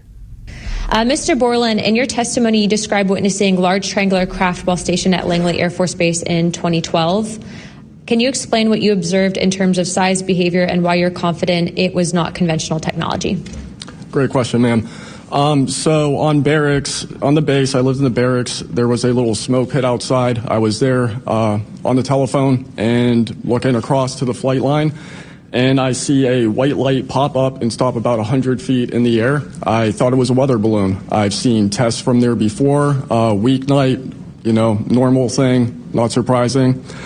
I actually finished my cigarette and I began walking up towards the flight line. There is a track, and because I was on 3 months of night work, I would walk the track at night when we were weather down. And as I began walking towards the flight line and the track, the light then flies across the base, across the flight line, and as it flies to me, a triangle manifests around the light. I can't tell you if it's active camouflage. I can't tell you if it appeared around the light, but I can tell you that it was a white light and then it was a triangle. It stopped about 100 feet in front of me and approximately 100 feet above me. My telephone got extremely hot, completely froze, dead. I remember how thick it was. It was between 1 to 2 stories thick, equilateral triangle. I could never see the top of it, and the edges were 90 degrees. There were 4 lights in total, 1 light on each corner, and a larger light in the center, 2 to 3 times the size of the corner lights. Okay, that's pretty much the description of what it always is. Yeah. Some sort of, it's our own tech. And listen, most of these hearings are set up to where you're going to get testimony from people that are in the information business, and I think they're there to feed you a lot of BS. So my question is, if it's our own tech, which it very well could be, and most likely is. Sounds that way. I mean, that's the in a lot of these simplest cases. explanation. Why aren't we using it? Why don't we employ it across the world? I think part of the reason why you have the stabilization that you've had is that we have, and this is just my theory on this stuff. I think that we have shown a willingness to use our tech, and we've also demonstrated capabilities that other countries recognize, hey, they have next level stuff. Like right now, the war in Ukraine is about trench warfare and drones. Mm-hmm. I think us and the Chinese have the best drones in the world. Think about how polar opposites of the spectrum of that is trench warfare from World War I with drones. Right. And this is honing in on people. This is how they hit each other and explode. Whereas we, I believe, have the capability of taking everything to times 100. And I think part of the reason why you've had the Chinese that have largely stayed out of Taiwan is because there's been the show of force of they can do things the Americans can. They have technology that maybe nobody else does. Mm-hmm. And I think that's ultimately when you hold these hearings. If I was just saying I'm going to put on my tinfoil hat is we're going to show you things that we can do, and we'll pretend like we don't know where they come from as a show of force of look what we can. I'm not going to show you my tech at an Air Force convention. I'm not going to show it to you at an air show. And I'm certainly not going to use it if it's just bombing some places in Iran. But I want you to know I got it. And it's just so much fun to have George Knapp up there. Yeah. In a congressional hearing. Sounding. With Jeremy Corbyn right over his shoulder. Sounding like George Knapp. Yeah. And this is what we're doing. This is what we're doing. This is what. And he talks about it as the guy who knows everything about all the nasty stuff that's going on, the fun conspiracy theory stuff. Now, if you just want to know what's on the horizon, because Anna Paulina pointed this out as of yesterday, the next task force hearing will investigate the assassination of MLK Jr. Okay? This is what she does. This is what she's into. She wants to hold these committees and talk about conspiracy theory and run through it all day. And good. And I listen. What we say, the sunlight is the best disinfectant. I like this stuff. Yeah. I mean, I can't wait to have somebody, and it'll typically be on another podcast, that'll go down this road and talk about some of what these people brought up. And then we go back running around our theories again. Mm-hmm. Do I think it's alien technology, what they're showing us? No. I think it's our own stuff. But I also think we got it from somewhere. Now we'll see. But that's the fun of this. That was part of what they were bringing up yesterday, too. Where did this come from? Lockheed. It's all sitting up the street. It's all up the street, yeah. Lockheed's got it. Fun thing. They got it all locked up down there. You just don't worry about it. That's who does it. No skunk works. They got control of all this stuff. I don't know. It's a fun conversation. And it must just be so much money. And that's the part that's frustrating to me. It's like, all right, I get that we have to have things that are secret. We have our black budgets that we don't have any idea how much money goes out. I just want to know how much money. I want to know what the long term is. This for the security of is this a military thing for either protecting domestically or for striking overseas? Those are two different things. Is this technology that can advance energy? What is the purpose? I had to explain this to Tug yesterday because when I go down this road, Tug's eyes glaze over like, oh man, here he goes again. That's not in the Bible. It's just like what happens when we were joking around. We played it earlier today. When Neil Bortz brings up some of this stuff with his wife, that's when she goes, he's finally lost it. Yeah. Like, okay, it's happened. Neil's hit the age. I'm going to have to take extra care of him. Same thing with Tug. Tug's like, Los has finally lost it. I got to keep an eye on him. I was like, Tug, the Nordics, they won't give us all of their technology. And he's like, well, why is that? I go, because they don't believe we should venture that far outside of the earth. We need to be kept here because we're far too dangerous and violent as a species. And Tug just sitting there, and in his Tug mind just goes, well, they're not wrong. Dude, you know what drives me? I love Twitter. I love X. We talked about how it's, it really became the last bastion of free speech. Yes. Before things had gone too far. And I love it for that.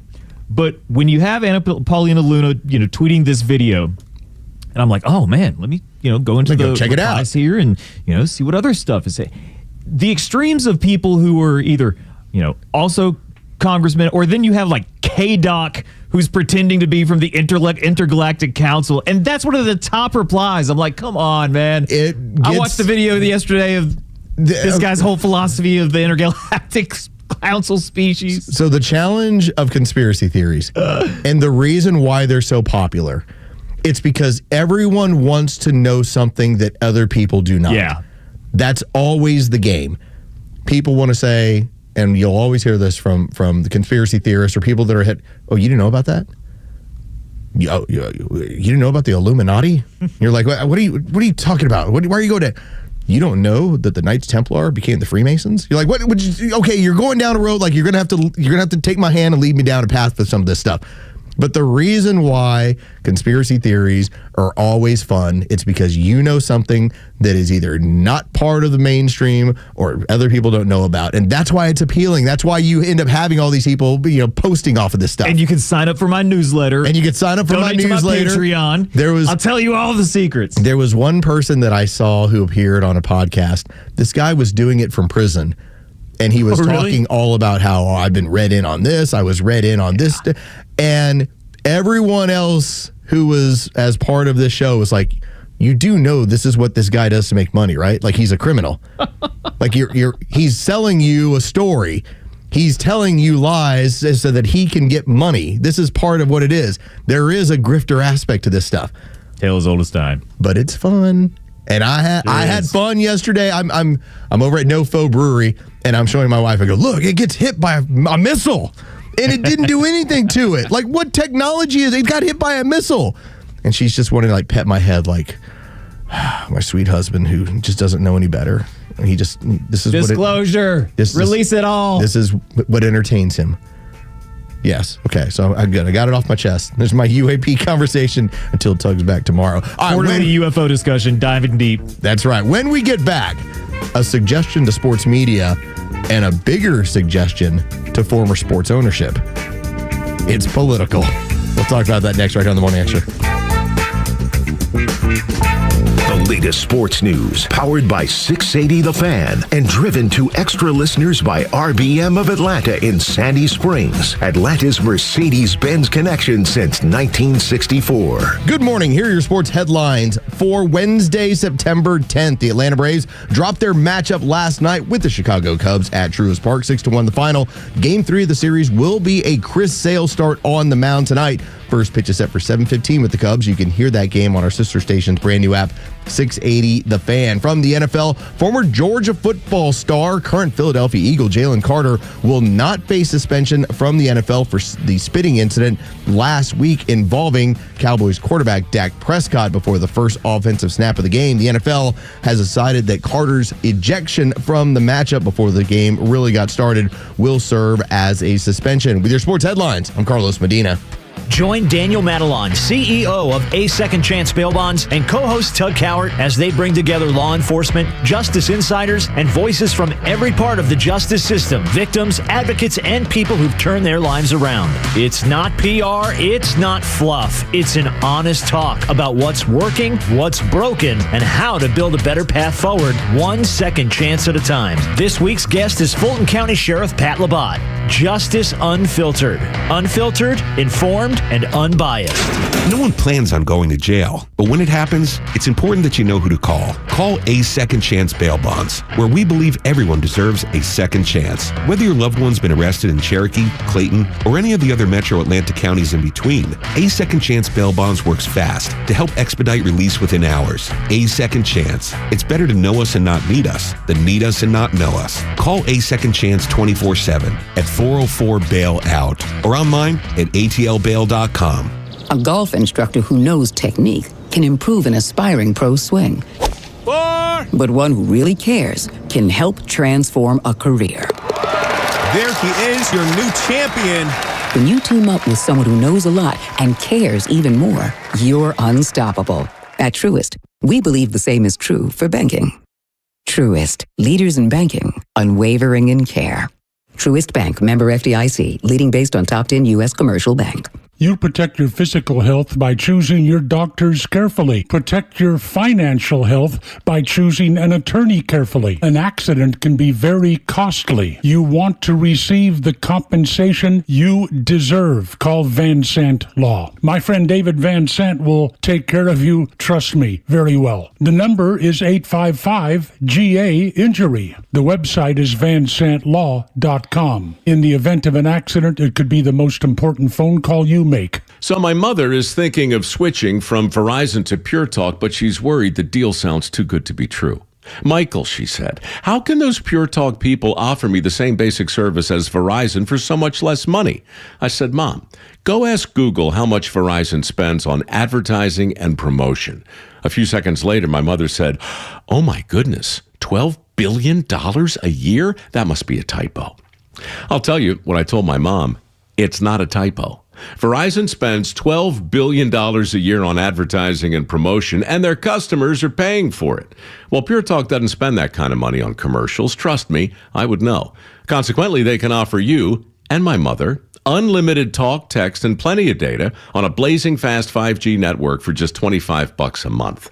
Dial pound 250 and say the words Mike Rowe, and you'll get an additional 50% off your first month. That's pound 250 Mike Rowe. Pure Talk. Everything you need and nothing you don't. I'm Chad Pergram with the Speaker's Lobby. Republicans fuming. They claim that Democrats slow-walked many of President Trump's nominees before the summer recess. That's why they're vowing retaliation as Democrats delayed scores of nominees, many with bipartisan support. That's why some Republicans favor ditching the current confirmation system to bypass Democrats. It's extremely hard to change the actual Senate rules. But what Senate Republicans could do is establish a new precedent to rush through some of the nominees who are stalled. Democrats forced the Senate to burn hours of floor time on even non-controversial nominees before the summer break. But Republican plans to create an expedited confirmation track aren't new. Democrats first altered Senate procedures in 2013 after Republicans slow-walked President Obama's nominees. As Senate Majority Leader in 2017, Mitch McConnell returned the favor, updating the Senate formula to speed the confirmation of Supreme Court Justice Neil Gorsuch. Still, even some Democrats think the Senate wastes too much time on nominees, and that means the Senate has less time to consider other measures, such as the economy. With the Speaker's Lobby, Chad Pergram, Fox News. From the latest breaking news to the conservative voices you know and trust, your best new follow on social media is Extra 1063.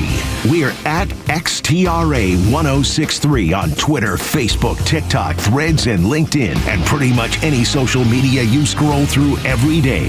And we drop exclusive giveaways, new daily content, and the latest breaking news from Georgia and across this great nation. Interact with your favorite Extra personalities. Get the latest on our live events and so much more. Follow at Extra 1063 across all your social media and keep up with Atlanta's only conservative voice.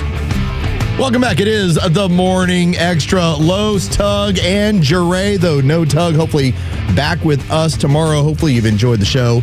It's been kind of fun knocking this thing out for 4 hours. Get a chance to goof around with you a little bit, have some a little bit of laughs. Also talk about some hard topics, and as we like to do when we end the shows, we like to find something a little bit lighthearted. And I've got some fun audio from well, I'll just say this. You don't expect to catch one at some of these conferences. Like when you have people that are all sitting on stage together, it's not supposed to be contentious. Maybe it's just that he's kind of been away from humanity for a little while. Tucker Carlson managed to give one out, and I don't really think he intended to, but it just kind of happened that way. We'll get to that in a minute. But I want to give a pro tip here. This is a pro tip from somebody who is... I'm now reaching that point where I'm like, I've spent a lot of time in this. Like, I've spent a lot of time in the media, done a lot of work in sports media, and I have suggestions for people from time to time. For instance, you don't really want to play around when it comes to college football because it's different. I'll say this. When I first moved here to Atlanta, Georgia, the Falcons actually were having a playoff game. They're going to play the Rams that year. 2004 Atlanta Falcons were going to play the Rams. And I remember we didn't have a Georgia game until a month out. It was going to be like January 2nd, playing like Capital One Bowl or something. Okay. And a guy called in. He wanted to talk all about Georgia and what they were going to do. Oh, no. And I said, now keep in mind, like I grew up where I was working, it was Cowboy season all season. Yeah. And I knew it wasn't the same fervor. Obviously it was going to be different. And I remember telling him, listen, the Falcons have a playoff game this weekend. I thought you'd kind of want to jump into that. And he goes, just going to tell you. And I'd been doing the show for a few days. He goes, I'm just going to tell you, Los. He's like, I'm not a Laker. It's like, I'm not a Falcon. I'm not an Atlanta Hawk. He's like, but I am a Georgia Bulldog. And that's the difference. Grown men will bark at people. This runs deep. But that parchment on the wall, that place where daddy went, where granddaddy went, where grandmama went, that matters. That runs deeper than anything else. And so I give you Haley Sawyer. Haley, as a tip, first off, don't mess around with rankings. All right, this poor young woman who writes out of California, everything would have been fine with her AP ballot. Now, let's remember, the polls don't matter one bit. Ever again, they don't matter. Right. Did you see Georgia fell from 4 to 6? Doesn't matter. Hey, did you see my team moved in the top 25? Doesn't matter. None of it matters. Everything comes down to first week in November, committee gets together, where are you ranked? That's all that matters. So in the big scheme of things, Haley Sawyer really didn't mess anything up. But she posted. And the poor young woman, first off, had Florida at number 14th in the country. She actually had them last week, number 16. So she moved them up 2 spots after losing to South Florida and had them in front of South Florida. Then she went on and posted about how, well, I don't want to explain my methodology. Oh. There isn't one. So she's now protected her tweets. It looks really good getting beat. My pro tip to her, stop taking promo shots with a football. Okay? It's as bad as when radio people want to take here's my promotional shot, and I'm standing in front of a microphone. I'm sitting in front of this microphone. I do things in a microphone. Got my headphones on. I've got my headphones on. I'm like, you're a nerd. Stop posing with a football. Stop having a baseball bat to let everybody know, I cover baseball. Women and men, both of you, stop doing it. It looks awful. All right, so there's my pro tip for everybody out there. If you're going to wear a suit. wear a hoodie, wear whatever. Just don't have to do I'm in front of a microphone, I've got a baseball bat. Look, but how will they know that I'm in media? I'm tossing a baseball in the air, and make sure you take the picture right when I'm tossing it. Don't need to do that. All right, talking about catching strays. Former Dallas Mavericks owner Mark Cuban, he's on a panel. Remember, he got removed from Kamala Harris's campaign because he said Donald Trump didn't like having powerful women around him. And then every powerful woman was like, what are you talking about? He doesn't like strong, powerful women around him. Had to come off the campaign. He did damage to her campaign. He was talking about the need to support Ukraine. I guess he's one of those that if it's on a train in Charlotte, no. If it's halfway across the world, yes. This is Tucker Carlson, who asked Mark Cuban. Again, it's a friendly panel. It's supposed to be friendly. It's not supposed to be contentious. It's not a, you said this, I said that. And it made it, like, have you ever had that moment where you say something and your friends realize it was awkward and they try and make it not awkward? Ooh. That's what happens from here. Take a listen. Mark, let me ask you a question. What's your take on whether we should be sending money to Ukraine or not? Were you in favor of that? Man, they need it. I mean, honestly, I don't have a good answer. You know, I can make an argument both ways, and half my family is Ukrainian from my grandparents. And so, you know, personally, I think we should help, but I don't have a studied answer for you. How much money have you sent to Ukraine? None. Oh, so what do you mean by we? You're the one whose family's from Ukraine. Like, why don't you send them $1 billion? Because I'm trying to fix healthcare. Why don't you fix their health care if you're like so deep? If you think we need to help, why don't you start? How about you first? Yeah. I notice that's never like even an option for anybody. It's like, we need to help. That's not what charity is. Forcing other people to help is not charity. Here's the it's good vanity. news. The good news is here's the awkward all friend. The weapons were on loan lease. We're getting it back. And our dear President Trump has negotiated that we own half the minerals. So he turned this horrible tragedy of a war into a profit center, which is one of his unique gifts. I think we can all agree. Tucker Carlson turned into the rabid dog all of a sudden. It's like, wait a minute. He couldn't help himself. You just offended my sensibilities. Now I'm going after you. And poor Mark Cuban, he's there caught in a box of, I'm a billionaire advocating for other people to send their money when I won't. And I'm stuck here. Oops. You want to talk about that want to get away moment? I'm trying to fix healthcare. I'm trying to fix healthcare. Why don't you fix their healthcare? That was like Burmese python stuff. Like he started squeezing you. Your response was, let me move a little bit this way. I'm trying to fix healthcare. All right, well, fix their healthcare. He just squeezed you a little tighter, and there was nothing to say, to the point where awkward friend has to step forward and be like, and so we're getting all of our money back. Oh, That's go. Trump's unique gift. Go team. We can all agree on that. Yes, that was the one from, as it was making its rounds over the last 24 hours. That's where at times I just say, Tucker Carlson, I love the snark. Like, you ever wonder if he's lost a step? No. He hadn't lost one step. I love what he's been doing on YouTube. Yes, I enjoy that Tucker Carlson network. I like the interviews. Yeah, sometimes they go down weird paths. I'm here for it. I'm a big fan of that stuff.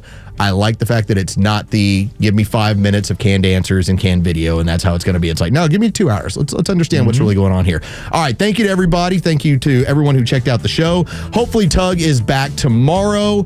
Hopefully he's healthy and everything else. Until then, y'all come back now, you hear?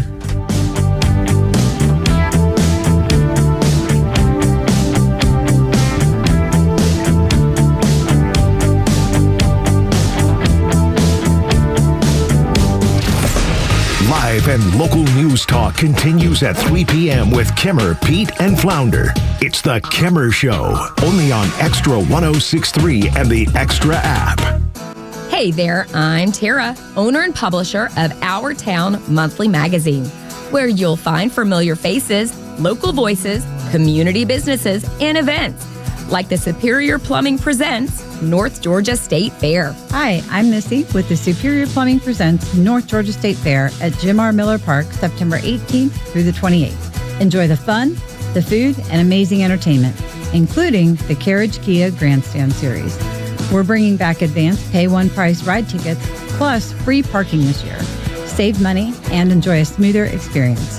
Visit NorthGeorgiaStateFair.com for daily deals and discover why we were voted Best Festival and Family Amusement 7 years in a row. That's NorthGeorgiaStateFair.com. Friends, I'm getting my tickets. Are you? The North